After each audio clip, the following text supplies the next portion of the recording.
ನಮಸ್ಕಾರ. Ji Kannada news DNA ಸ್ವಾಗತ. ನಾನು ಪ್ರವೀಣ್ ಕುಂಬಾರ್. ಇವತ್ತಿನ ಜೀ ಕನ್ನಡ ನ್ಯೂಸ್ DNA 5 ಪ್ರಮುಖ ಸುದ್ದಿಗಳನ್ನು ನೋಡ್ತಾ ಹೋಗೋಣ. ಆ 5 ಸುದ್ದಿಗಳ ಪೈಕಿ ಒನ್ಸ್ ಅಗೇನ್ ಮೊದಲ ಸುದ್ದಿ ಯುದ್ಧದ ಬೆಳವಣಿಗೆ. ಮಹತ್ವದ ಬೆಳವಣಿಗೆ ಒಂದು ಮಧ್ಯಪ್ರಾಚ್ಯದ ಯುದ್ಧದಲ್ಲಿ ಸಂಭವಿಸಿದೆ. ಏನು ಮಹತ್ವದ ಬೆಳವಣಿಗೆ? ನಾವು ಕಳೆದ 2-3 ದಿನಗಳಿಂದ ಯುದ್ಧಕ್ಕೆ ಸಂಬಂಧಪಟ್ಟಂತಹ ಅಪ್ಡೇಟ್ನಲ್ಲಿ ನೋಡ್ತಾ ಇದ್ವಿ. ಅಮೆರಿಕ ಈ ಬಾರಿ ಇರಾನ್ನ ಮೇಲೆ ದಾಳಿ ಮಾಡಲ್ಲ ಅಂತ ನಿರ್ಧಾರ ಮಾಡಿ 13 ದಿನಗಳಿಂದ ಆಗ್ತಾ ಇದ್ದಂತಹ ದಾಳಿಯನ್ನು 14ನೇ ದಿನಕ್ಕೆ ಸ್ಥಗಿತ ಆಗಿದ್ದನ್ನು ನೋಡಿದ್ವಿ. ಇದೀಗ ಅಮೆರಿಕ ತಣ್ಣಗೆ ಇದ್ದರೂ ಕೂಡ ಅತ್ತ ಇರಾನ್ ತಣ್ಣಗೆ ಕೂತ ಹಾಗೆ ಕಾಣಿಸ್ತಾ ಇಲ್ಲ. ಇರಾನ್ ಏನು ಮಾಡಿದೆ? ಅಮೆರಿಕಾದ ಈ ಕದನ ವಿರಾಮ ಅಥವಾ ಶಾಂತಿ ಮಾತುಕತೆಗೆ ಸಮಯವನ್ನೇ ಬಳಸಿಕೊಂಡು ಇರಾನ್ ಪಡೆಗಳು ದಾಳಿ ಮಾಡೋ ಪ್ರಯತ್ನವನ್ನು ಮಾಡಿದೆ. ಇದು ಒಂದು ಭಾಗ. ಯಾವ ಅಮೆರಿಕ ನಿಮಗೆ ಅಂತ್ಯಕ್ರಿಯೆಗೆ ಸಮಯ ಕೊಡ್ತೀವಿ ಅಂತ ಸಮಯ ಕೊಟ್ಟು ಇದೇ ಅಮೆರಿಕ IRGCಯ ಮೇಲೆ ದಾಳಿ ಮಾಡಿತ್ತು ಹಾರ್ಮುಜ್ ಜಲಸಂಧಿಯಲ್ಲಿ. ಇದೀಗ ಅದೇ ಅಮೆರಿಕ ಒಮಾನ್ ನೇತೃತ್ವದಲ್ಲಿ ಮಾತುಕತೆ ಆಗಬೇಕು, ಮಾತುಕತೆಯ ಭಾಗವಾಗಿ ಏನೋ ಒಂದು ರಾಜತಾಂತ್ರಿಕ ಹಂತಕ್ಕೆ ಬರೋಣ ಅಂತ ಅಮೆರಿಕ ಬಯಸ್ತಾ ಇದ್ರೆ, ಇದೀಗ ಇರಾನ್ ಮಾತ್ರ ಇದಕ್ಕೆ ಕ್ಯಾರೆ ಅನ್ನದೇ ಇರಾನ್ ಇದೀಗ ಈ ಕದನ ವಿರಾಮದ ಮಾತುಕತೆಯ ನಡುವೆಯೂ ಕೂಡ ದಾಳಿ ಮಾಡೋ ಪ್ರಯತ್ನವನ್ನು ಮಾಡಿದೆ. ಇದು ಒಂದು ಭಾಗ. ಮತ್ತೊಂದು ಭಾಗ ಏನಾಗಿದೆ ಅಂತ ಹೇಳಿದರೆ, ಯಾವ ಇರಾನ್ ಶಿಯಾ ಮುಸಲ್ಮಾನರು ಅಥವಾ ಅವುಗಳ ಪಡೆಯನ್ನು ಬಳಸಿಕೊಂಡು ಇರಾಕ್ನಲ್ಲಿ ತನ್ನ ಪಡೆಯನ್ನು ಕಟ್ಟಿಕೊಳ್ಳುವ ಪ್ರಯತ್ನವನ್ನು ಮಾಡಿತ್ತು, ಆ ಪಡೆಗಳ ಮುಖಾಂತರ ಸೌದಿ ಅರೇಬಿಯಾ ಮತ್ತು ಅಮೆರಿಕಕ್ಕೆ ಟಾಂಟ್ ಮಾಡ್ತಾ ಇತ್ತು, ಅವುಗಳ ಮೇಲೆ ಅಮೆರಿಕ ಮತ್ತು ಸೌದಿ ಅರೇಬಿಯಾದವರು ದಾಳಿ ಮಾಡಿದ್ದಾರೆ. ಆ ಮುಖಾಂತರ ಸೌದಿ ಅರೇಬಿಯಾ ತನ್ನ ಒಟ್ಟಾರೆ ಇತಿಹಾಸದಲ್ಲೇ ಮೊಟ್ಟ ಮೊದಲ ಬಾರಿಗೆ ಗಡಿಯನ್ನು ದಾಟಿಕೊಂಡು ಒಂದು ದೇಶದ ವಿರುದ್ಧ ನೇರವಾಗಿ ಭಾಗವಹಿಸುವಂತಹ ದಾಳಿ ಮಾಡುವಂತಹ ಹಂತಕ್ಕೆ ಹೋಗ್ತಾ ಇದೆ. ಇವೆಲ್ಲದರ ನಡುವೆ ಮಧ್ಯಪ್ರಾಚ್ಯದ ಬೆಳವಣಿಗೆಯ ನಡುವೆ ತೈಲ ಬೆಲೆಗಳು ಮತ್ತೊಮ್ಮೆ ಏರಿಕೆ ಆಗ್ತಾ ಇದೆ. ಅದು ಸಮೋಸಾದ ಮೇಲೂ ಕೂಡ ಏಟು ಬೀಳುವ ಹಂತಕ್ಕೆ ಹೋಗ್ತಾ ಇದೆ. ಯಾಕೆ ಸಮೋಸಕ್ಕೂ ಮತ್ತು ಮಧ್ಯಪ್ರಾಚ್ಯದ ಯುದ್ಧಕ್ಕೆ ಲಿಂಕ್ ಇದೆ? ಇದೇ ಇವತ್ತಿನ ಜೀ ಕನ್ನಡ ನ್ಯೂಸ್ DNA ಮೊದಲ ಸುದ್ದಿ. ಮತ್ತೆ ಯುದ್ಧದ ಭೀತಿ.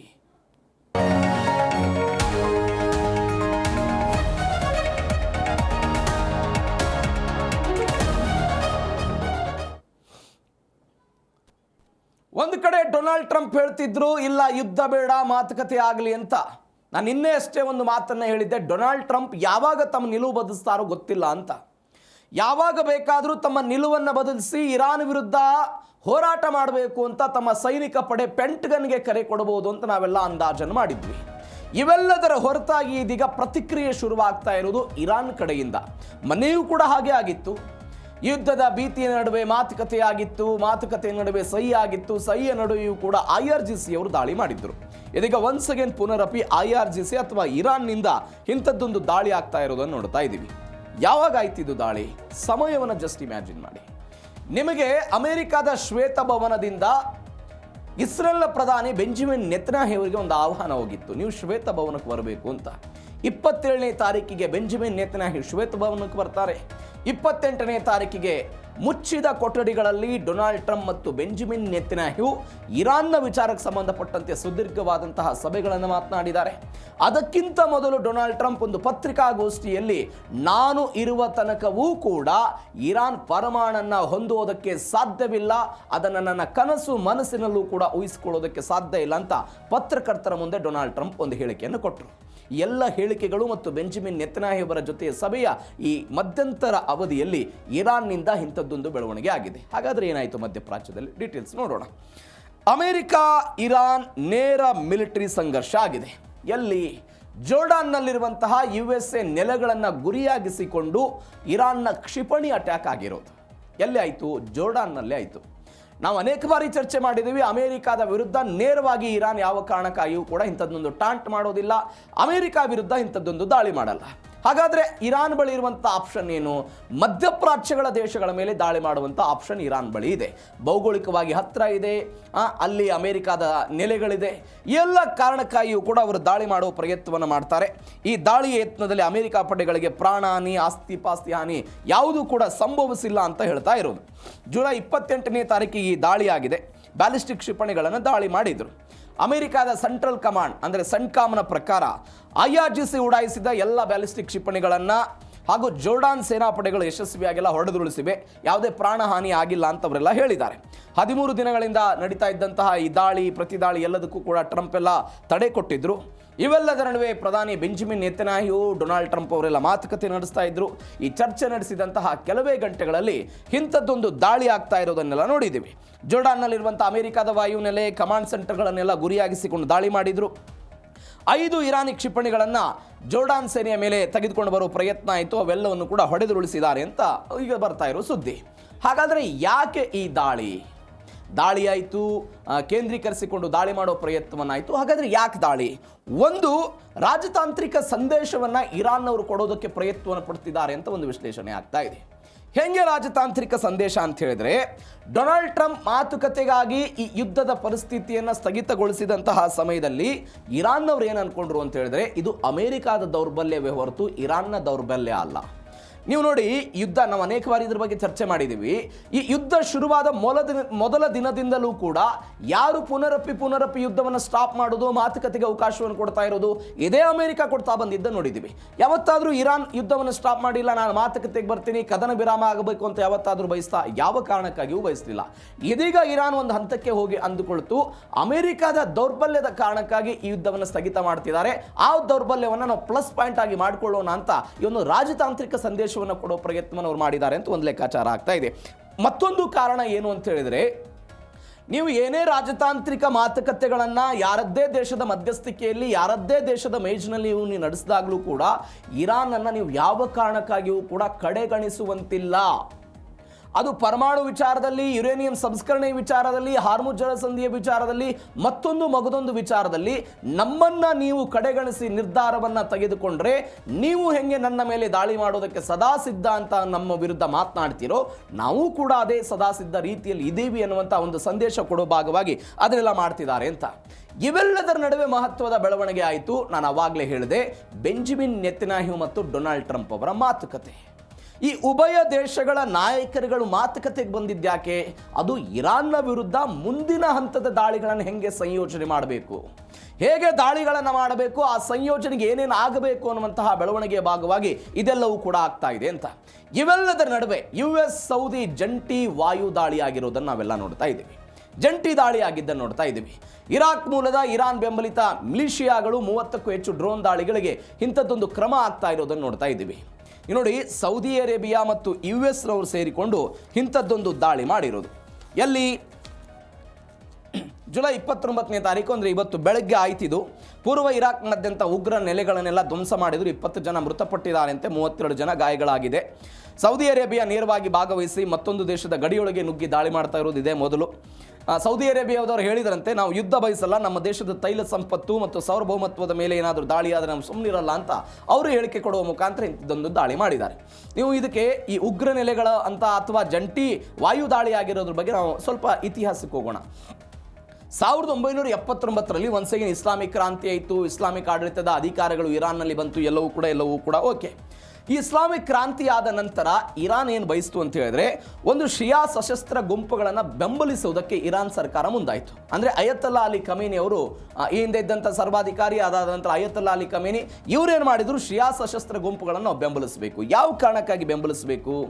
ಅದು ಇರಾಕ್ ಮತ್ತು ಇರಾನ್ನ ಯುದ್ಧ ಆಯಿತು 1980ರಲ್ಲಿ. ಈ ಯುದ್ಧದ ಸಮಯದಲ್ಲಿ ಸದ್ದಾಂ ಹುಸೇನ್ ಅನ್ನುವಂಥ ವ್ಯಕ್ತಿನ ಉರುಳಿಸಬೇಕು ಅಂತ. ಯಾವ ಕಾರಣಕ್ಕಾಗಿ?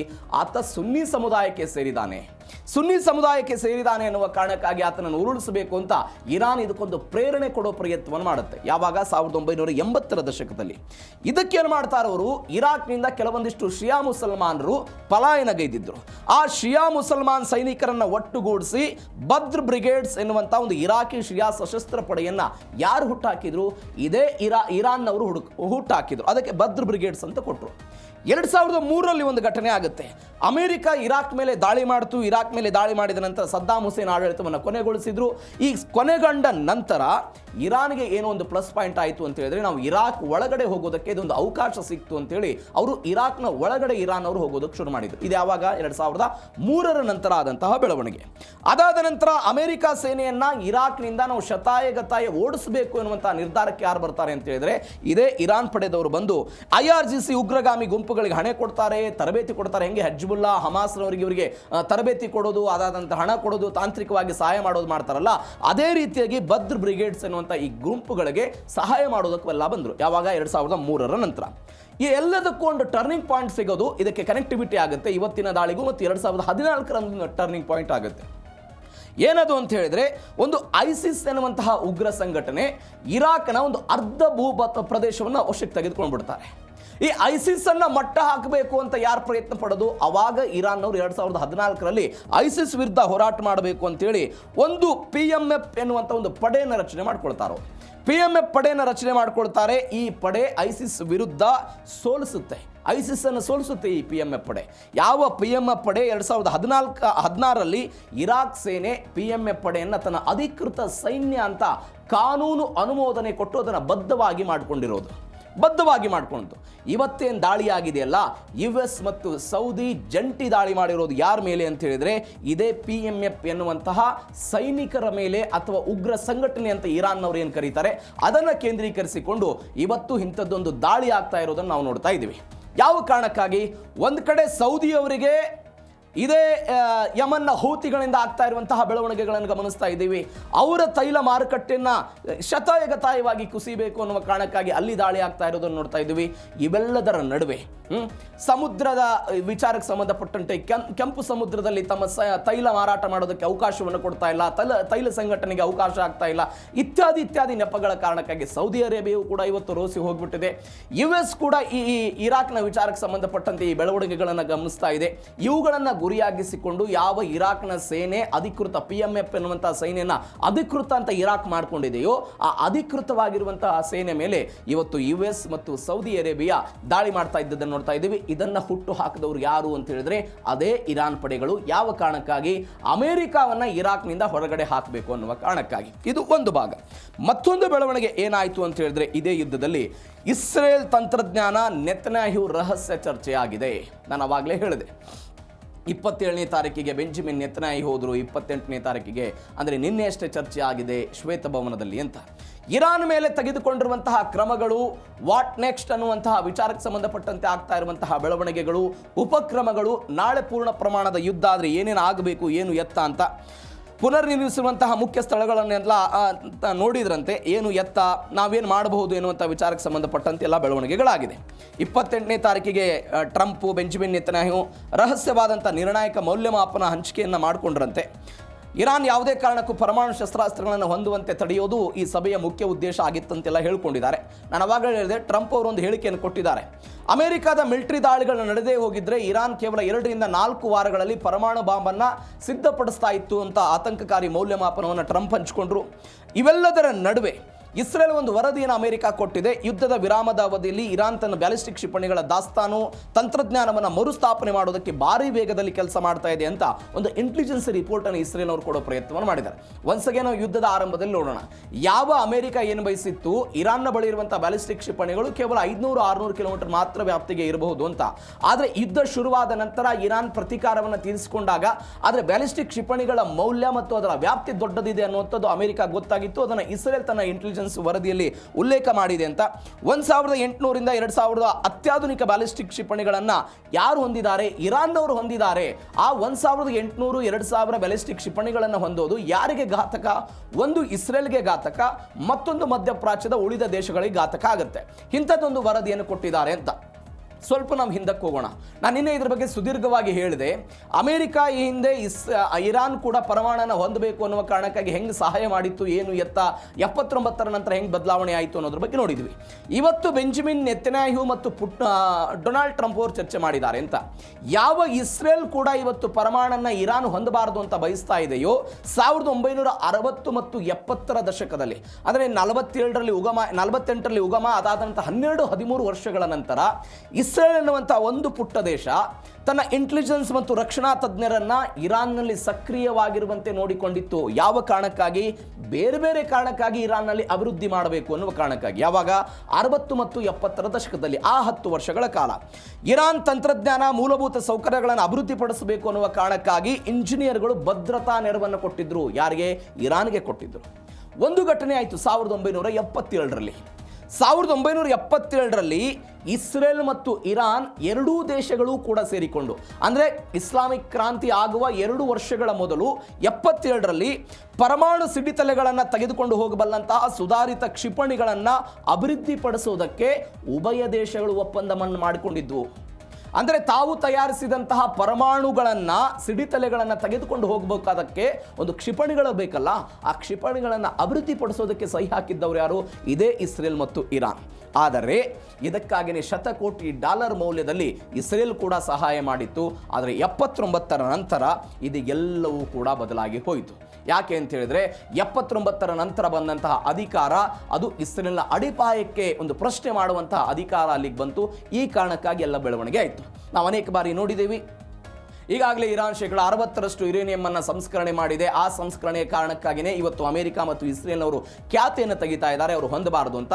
ಈ ಎಲ್ಲ ಚರ್ಚೆಗಳು ಕೂಡ ಬೆಂಜಮಿನ್ ನೆತನ್ಯಾಹು ಮತ್ತು ಟ್ರಂಪ್ ಅವರ ನಡುವೆ ಆಗಿದೆ. ಒನ್ಸ್ ಅಗೇನ್ ಯುದ್ಧದ ಭೀತಿ ಮತ್ತೆ ಶುರುವಾದರೆ ಏನೆಲ್ಲ ಮಾಡಬೇಕು ಅನ್ನುವಂಥದ್ರ ಬಗ್ಗೆ ಚರ್ಚೆ ಆಗಿದೆ ಅನ್ನುವಂಥ ಮಾಹಿತಿಗಳು ಶ್ವೇತಭವನದಿಂದ ಬರ್ತಾ ಇರೋದು. ಮತ್ತೊಂದು ಬೆಳವಣಿಗೆ ಏನು ಅಂತ ಹೇಳಿದ್ರೆ, ಡೊನಾಲ್ಡ್ ಟ್ರಂಪ್ ಕುಟುಂಬಕ್ಕೆ ಇರಾನ್ ಕೊಲೆ ಬೆದರಿಕೆ ಹಾಕಿದ್ದನ್ನು ನೋಡ್ತಾ ಇದ್ದೀವಿ. ಅಯತಲ್ಲಾ ಅಲಿ ಖಮೇನಿ ಅವರ ಅಂತ್ಯಕ್ರಿಯೆ ಸಮಯದಲ್ಲಿ ಡೊನಾಲ್ಡ್ ಟ್ರಂಪ್ ಅವರ ಚಿತ್ರಗಳನ್ನು ಹಿಡಿದುಕೊಂಡು, ಅವರ ಭಾವಪೂರ್ಣ ಶ್ರದ್ಧಾಂಜಲಿ ಚಿತ್ರಗಳನ್ನು ಹಿಡಿದುಕೊಂಡು ಆ ವ್ಯಕ್ತಿಗೆ ಸಾವು ಬರಬೇಕು ಅಂತ ಅವರ ಫೋಟೋಗಳನ್ನು ಮೆರವಣಿಗೆಯಲ್ಲಿ ಮಾಡಿದ್ದು. ಇದೇ ಬೆಂಜಮಿನ್ ನೆತನ್ಯಾಹು ಅವರಿಗೆ ಸಾವು ಬರಲಿ, ನೆತನ್ಯಾಹು ಸಾಯಲಿ ಅಂತ ಘೋಷಣೆಗಳನ್ನು ಕೂಗಿದ್ದು, ನಾವು ಪ್ರತೀಕಾರವನ್ನು ತೀರಿಸಿಕೊಳ್ತೀವಿ ಅಂತ ನೋಡಿದ್ವಿ. ಯಾರ ವಿರುದ್ಧ? ಅದು ನೆತನ್ಯಾಹು ಮತ್ತು ಡೊನಾಲ್ಡ್ ಟ್ರಂಪ್ ಅವರ ವಿರುದ್ಧ. ಒಂದು ಹೆಜ್ಜೆ ಮುಂದುವರೆದು ಹೋಗಿ ಇತ್ತೀಚೆಗಷ್ಟೇ ಬೇರೆ ಇರಾಕ್ನಲ್ಲೂ ಕೂಡ ಡೊನಾಲ್ಡ್ ಟ್ರಂಪ್ ಅವರನ್ನು ಹತ್ಯೆ ಮಾಡಿದರೆ ನಿಮಗೆ ಇನಾಮ್ ಕೊಡ್ತೀವಿ ಅನ್ನುವಂತಹ ನಿಟ್ಟಿನಲ್ಲಿ ಚರ್ಚೆಗಳಾಗಿದ್ದನ್ನು ನೋಡಿದ್ವಿ. ಇರಾನ್ನ ಸಂಸತ್ತಿನಲ್ಲಿ ಡೊನಾಲ್ಡ್ ಟ್ರಂಪ್ ಅವರ ಹತ್ಯೆ ಮಾಡಿದ್ದಕ್ಕೆ ನಿಮಗೆ ಇನಾಮ್ ಕೊಡ್ತೀವಿ, ಬಹುಮಾನ ಕೊಡ್ತೀವಿ, ಯಾರು ಹೋಗಿ ಅವರ ತಲೆಯನ್ನು ಕಡಿತಾರೋ ಅವರಿಗೆ ನಾವು ಬಹುಮಾನ ಕೊಡ್ತೀವಿ ಅನ್ನುವಂಥ ನಿಟ್ಟಿನಲ್ಲೆಲ್ಲವೂ ಕೂಡ ಚರ್ಚೆ ಆಗಿತ್ತು. ಅದಕ್ಕೆ 2-3 ಕಾರಣಗಳಿದೆ. ನಾನು ಅನೇಕ ಬಾರಿ ಹೇಳಿದ್ದೀನಿ. 2025ರಲ್ಲಿ ಸುಲೈಮಾನಿ ಹತ್ಯೆ ಮಾಡಿದ್ದಕ್ಕೆ 2026 ಫೆಬ್ರವರಿ 28ನೇ ತಾರೀಕಿಗೆ ಇರಾನ್ನ ಅನೇಕ ನಾಯಕರುಗಳನ್ನು ಹೊಡೆದುರುಳಿಸಿದ್ದರ ಕಾರಣಕ್ಕಾಗಿ ಇರಾನ್ ಇಂಥದ್ದೊಂದು ಪ್ರತೀಕಾರಕ್ಕಾಗಿ ಕಾಯ್ತಾ ಇದೆ. ಇದೀಗ ಅವರ ಪತ್ನಿ ಮತ್ತು ಮಗನ ವಿಚಾರಕ್ಕೆ ಸಂಬಂಧಪಟ್ಟಂತು ಡೊನಾಲ್ಡ್ ಟ್ರಂಪ್ ಅವರ ಪತ್ನಿ ಮೆಲಾನಿಯಾ ಮತ್ತು ಬ್ಯಾರನ್ ಟ್ರಂಪ್ಗೆ ಇದೀಗ ಟಾರ್ಗೆಟ್ ಮಾಡಿದ್ದಾರೆ. ಒಂದು ತಸ್ನಿಮ್ ನ್ಯೂಸ್ ಏಜೆನ್ಸಿ ಮತ್ತು ಕೃತಕ ಬುದ್ಧಿಮತ್ತೆ ಬಳಸಿ ಒಂದು ಭೀಕರ ವಿಡಿಯೋವನ್ನೆಲ್ಲ ಮಾಡಿದ್ದಾರೆ. ವೇರ್ ಟು ಕಿಲ್ ಮೆಲಾನಿಯಾ ಅನ್ನುವಂತಹ ವಿಚಾರ ಇದು. ಒಂದು ಶೀರ್ಷಿಕೆ ಇದೆ ಅದರಲ್ಲಿ.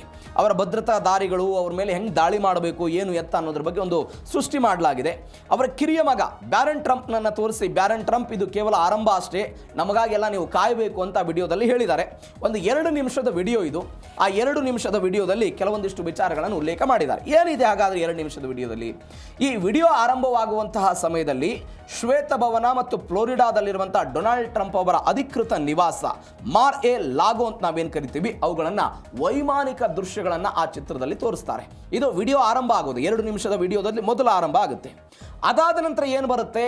ಡೊನಾಲ್ಡ್ ಟ್ರಂಪ್ ಕುಟುಂಬದ ಚಲನವಲನಗಳ ಮೇಲೆ ಇರಾನ್ ತೀವ್ರವಾದಂತಹ ನಿಗಾ ಇಟ್ಟಿದೆ ಅನ್ನುವ ಕಾರಣಕ್ಕಾಗಿ ಕೆಲವೊಂದಿಷ್ಟು ಡಿಜಿಟಲ್ ಟಾರ್ಗೆಟಿಂಗ್ ಗ್ರಿಡ್ಗಳನ್ನು ಅಲ್ಲಿ ಬಳಕೆ ಮಾಡಲಾಗಿದೆ. ಕೆಲವೊಂದಿಷ್ಟು ಗ್ರಿಡ್ಗಳನ್ನು ಹಾಕಿದ್ದಾರೆ. ನೋಡಿ, ನಮ್ಮ IRGC ನಿಮ್ಮನ್ನು ಕಾಯ್ತಾ ಇದೆ, ನಿಮ್ಮನ್ನು ಕೊಲ್ಲೋದಕ್ಕೆ ಅನ್ನುವಂಥ ನಿಟ್ಟಿನಲ್ಲಿ ಅದನ್ನು ಚಿತ್ರದಲ್ಲಿ ತೋರಿಸಲಾಗಿದೆ. 2ನೇ ಹಂತ. 3ನೇ ಹಂತದಲ್ಲಿ ಏನಾಗುತ್ತೆ ಅಂತ ಹೇಳಿದ್ರೆ, ಈ ಡೊನಾಲ್ಡ್ ಟ್ರಂಪ್ ಅವರ ಪತ್ನಿ ಮೆಲಾನಿಯಾ ಟ್ರಂಪ್ ಅವರ ಕಾರುಗಳ ಸರಣಿ ಬರೋದಕ್ಕೆ ಹೋಗುತ್ತೆ. ಅಂದರೆ ಅಮೆರಿಕಾದ ಪ್ರಥಮ ಮಹಿಳಾ ಪ್ರಜೆಯವರು, ಅವರು ಹಿಂದೆ ಬರುವಂತಹ ಕಾರು, ಅವರು ಹೋಗ್ತಾ ಇರುವಂತಹ ಕಾರು ಎಲ್ಲವನ್ನೂ ಕೂಡ ವಿಡಿಯೋದಲ್ಲಿ ತೋರಿಸಲಾಗುತ್ತೆ.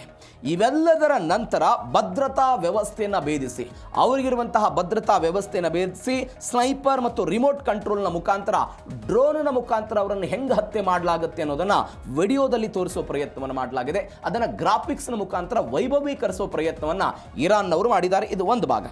ಅದೆಲ್ಲದರ ನಂತರ ಆ ದೃಶ್ಯದ ಮೇಲೆ ಒಂದು ಬರಹ ಬರುತ್ತೆ, ವೇರ್ ಟು ಕಿಲ್ ಮೆಲಾನಿಯಾ ಅನ್ನುವಂತಹ ಒಂದು ಬರಹವು ಕೂಡ ಆ ವಿಡಿಯೋದಲ್ಲಿ ನೋಡ್ತಾ ಇದ್ದೀವಿ. ಇನ್ನು ಅವರ ಮಗನ ವಿಚಾರದಲ್ಲಿ ಒಂದು 20 ವರ್ಷದ ಕಿರಿಯ ಮಗ ಬ್ಯಾರನ್ ಟ್ರಂಪ್ ಶಾಲಾ ಕಾಲೇಜಿನ ಆವರಣದಲ್ಲಿ ಆ ವ್ಯಕ್ತಿ ನಡೆದುಕೊಂಡು ಬರ್ತಾ ಇರ್ತಾನೆ, ಶಾಲೆಗೆ ಹೋಗಿರ್ತಾನೆ, ಶಾಲೆಯಿಂದ ವಾಪಸ್ ಬರ್ತಾ ಇದ್ದಾನೆ. ಅದೊಂದು AI ಮುಖಾಂತರ ಆ ಚಿತ್ರವನ್ನು ಸೃಷ್ಟಿ ಮಾಡಿದ್ದಾರೆ.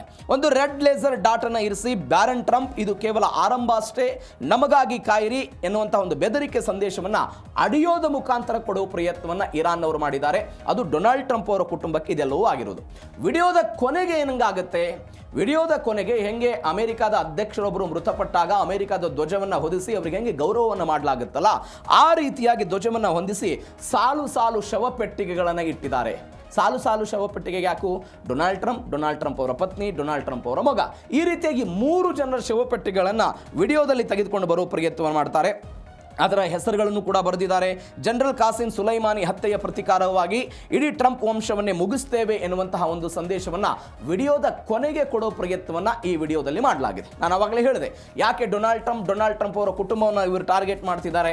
ಸುಲೈಮಾನಿ ಎನ್ನುವಂಥ ಒಬ್ಬ ಕಮಾಂಡರನ್ನು, IRGCಯ ಕಮಾಂಡರನ್ನು ಡೊನಾಲ್ಡ್ ಟ್ರಂಪ್ ಅವರ ಆದೇಶದ ಮೇರೆಗೆ ಹತ್ಯೆ ಮಾಡಲಾಗಿತ್ತು ಅನ್ನುವಂತಹ ಒಂದು ಪ್ರಕರಣ ಅವತ್ತಿನಿಂದಲೂ ಕೂಡ ಇರಾನ್ನ ಕಣ್ಣು ಡೊನಾಲ್ಡ್ ಟ್ರಂಪ್ ಅವರ ಮೇಲೆ ಇದೆ.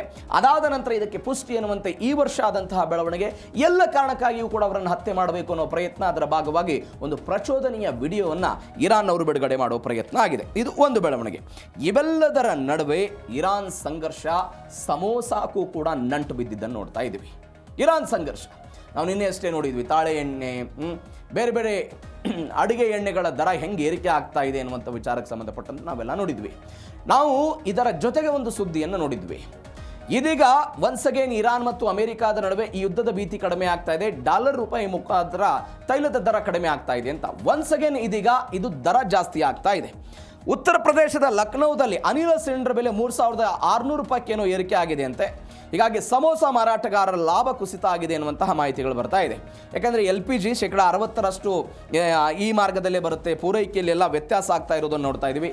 ಇವೆಲ್ಲದರ ನಡುವೆ ದಕ್ಷಿಣ ಕೊರಿಯಾದಲ್ಲಿ ಒಂದು ಬೆಳವಣಿಗೆ ಆಗಿದೆ. ದಕ್ಷಿಣ ಕೊರಿಯಾದ ಸಿಯೋಲ್ನಲ್ಲಿ ಕಚ್ಚಾ ವಸ್ತುಗಳ ಬೆಲೆ ಏರಿಕೆ ಆಗಿದೆ. ಕಾಲ್ಗುಕ್ಸು ಎನ್ನುವಂಥ ಒಂದು ನೂಡಲ್ಸ್ ದರ ಅದು 10,000 ವಾನ್ಗೆ ಏರಿಕೆ ಆಗಿದ್ದನ್ನು ನೋಡ್ತಾ ಇದ್ದೀವಿ. ಏನಾಯ್ತು ಇದು ಬೆಳವಣಿಗೆ ಅಂತ ಹೇಳಿದರೆ, ಹೆಂಗೆ ನೋಡಿ, ಯಾವುದೋ ಒಂದು ದೇಶದಲ್ಲಿ ಬೀಳುವಂತಹ ಒಂದು ಬಾಂಬು, ಯಾವುದೋ ದೇಶದಲ್ಲಿ ನಡೆಯುವಂತಹ ಒಂದು ಯುದ್ಧ, ನಾವು ತಿನ್ನುವಂತಹ ಆಹಾರ, ನಮ್ಮ ಸಿಲಿಂಡರ್ ಮೇಲೆ, ನಮ್ಮ ಅಡಿಗೆಯ ಮೇಲೆ ಹೆಂಗೆ ಪರಿಣಾಮ ಬೀರುತ್ತೆ ಅನ್ನೋದಕ್ಕೆ ಒಂದು ಎಕ್ಸಾಂಪಲ್ ಇದು. ಸಿಯೋಲ್ನಲ್ಲಿ ಬಡತನವನ್ನು ನೀಗಿಸುವಂಥ ಒಂದು ಅತ್ಯಂತ ಸಾಂಪ್ರದಾಯಿಕ ಆಹಾರ ಕಾಲ್ಗುಕ್ಸು ಅಂತ ಕರೀತಾರೆ ಇದನ್ನು. ಚಾಕುವಿನಿಂದ ಕತ್ತರಿಸಿದ ಗೋಧಿ ನೂಡಲ್ಸ್ನ ಸೂಪ್ ಅಂತಿದೇನೋ, ಅದಕ್ಕೆ ಒಂದು 10,000 ವಾನ್ ಅಂತೆ, ಅಂದರೆ ಸುಮಾರು 655 ರೂಪಾಯಿ, ನಮ್ಮ ಭಾರತೀಯ ಕರೆನ್ಸಿ ಮೌಲ್ಯದಲ್ಲಿ 655 ರೂಪಾಯಿ ಅಂತ ಹೇಳ್ತಾರೆ. ಯಾಕೆ ಅದರ ಮೇಲೆ ಎಫೆಕ್ಟ್ ಆಯಿತು? ಈಗ ನಾವು ಹೆಂಗೆ ಮಧ್ಯಪ್ರಾಚ್ಯದ ಮೇಲೆ ರಸಗೊಬ್ಬರದ ಮೇಲೆ ಡಿಪೆಂಡೆನ್ಸಿ ಆಗಿದ್ದೀವಿ, ತೈಲದ ಮೇಲೆ ಡಿಪೆಂಡೆನ್ಸಿ ಆಗಿದ್ದೀವಿ, LPG ವಿಚಾರದಲ್ಲಿ ಡಿಪೆಂಡೆನ್ಸಿ ಆಗಿದ್ದೀವಿಯೋ, ಅದೇ ರೀತಿಯಾಗಿ ದಕ್ಷಿಣ ಕೊರಿಯಾ ತನ್ನ 98% ಗೋಧಿಯನ್ನು ಇದೇ ಮಧ್ಯಪ್ರಾಚ್ಯದ ಅಥವಾ ಹಾರ್ಮುಜ್ ಜಲಸಂಧಿಯ ಮುಖಾಂತರ ಆಮದು ಮಾಡಿಕೊಳ್ಳುವ ಪ್ರಯತ್ನವನ್ನು ಮಾಡುತ್ತೆ. ಇವೆಲ್ಲದರ ಜೊತೆಗೆ ಡಾಲರ್ ಎದುರುಗಡೆ ದಕ್ಷಿಣ ಕೊರಿಯನ್ ವಾನ್ ಮೌಲ್ಯ ಕುಸಿದಿರೋದು ಕೂಡ ಆಮದು ವೆಚ್ಚ ದುಬಾರಿ ಆಗುವುದಕ್ಕೆ ಕಾರಣ ಆಗ್ತಾ ಇದೆ. ನಾವು ನಿನ್ನೆ ಅಷ್ಟೇ ಪಾಕಿಸ್ತಾನದ ವಿಚಾರಕ್ಕೆ ಸಂಬಂಧಪಟ್ಟಂತೆ ಸುದ್ದಿಯನ್ನು ನೋಡಿದ್ವಿ. ಪಾಕಿಸ್ತಾನದಲ್ಲೂ ಪಾಕಿಸ್ತಾನದ ಕರೆನ್ಸಿ PKR ಮೌಲ್ಯ ಹೆಂಗೆ ಕುಸಿತ ಆಗ್ತಾ ಇದೆ. ಆ PKR ಮೌಲ್ಯ ಕುಸಿತದ ಕಾರಣಕ್ಕಾಗಿ ಅಮೆರಿಕಾದ ಮುಂದೆ ಹೆಂಗೆ ಭಿಕ್ಷಾಪಾತ್ರೆಯನ್ನು ಹಿಡಿದುಕೊಂಡು ಅಮೆರಿಕಾದ ಮುಂದೆ ಪಾಕಿಸ್ತಾನ ಹೋಗ್ತಾ ಇದೆ ಅನ್ನೋದನ್ನು ಪಾಕಿಸ್ತಾನ ವಿಚಾರಕ್ಕೆ ಸಂಬಂಧಪಟ್ಟಂತೆ ನೋಡಿದ್ವಿ. ಇದಕ್ಕೆ ದಕ್ಷಿಣ ಕೊರಿಯಾದಲ್ಲೂ ಕೂಡ ಡಾಲರ್ನ ಎದುರುಗಡೆ ಕೊರಿಯನ್ ವಾಲ್ ಮೌಲ್ಯ ಕುಸಿತಾ ಇದೆ. ಈ ಕಾರಣಕ್ಕಾಗಿ ದರ ಏರಿಕೆ ಆಗ್ತಾ ಇದೆ ಅಂತ ಹೇಳ್ತಿದ್ದಾರೆ.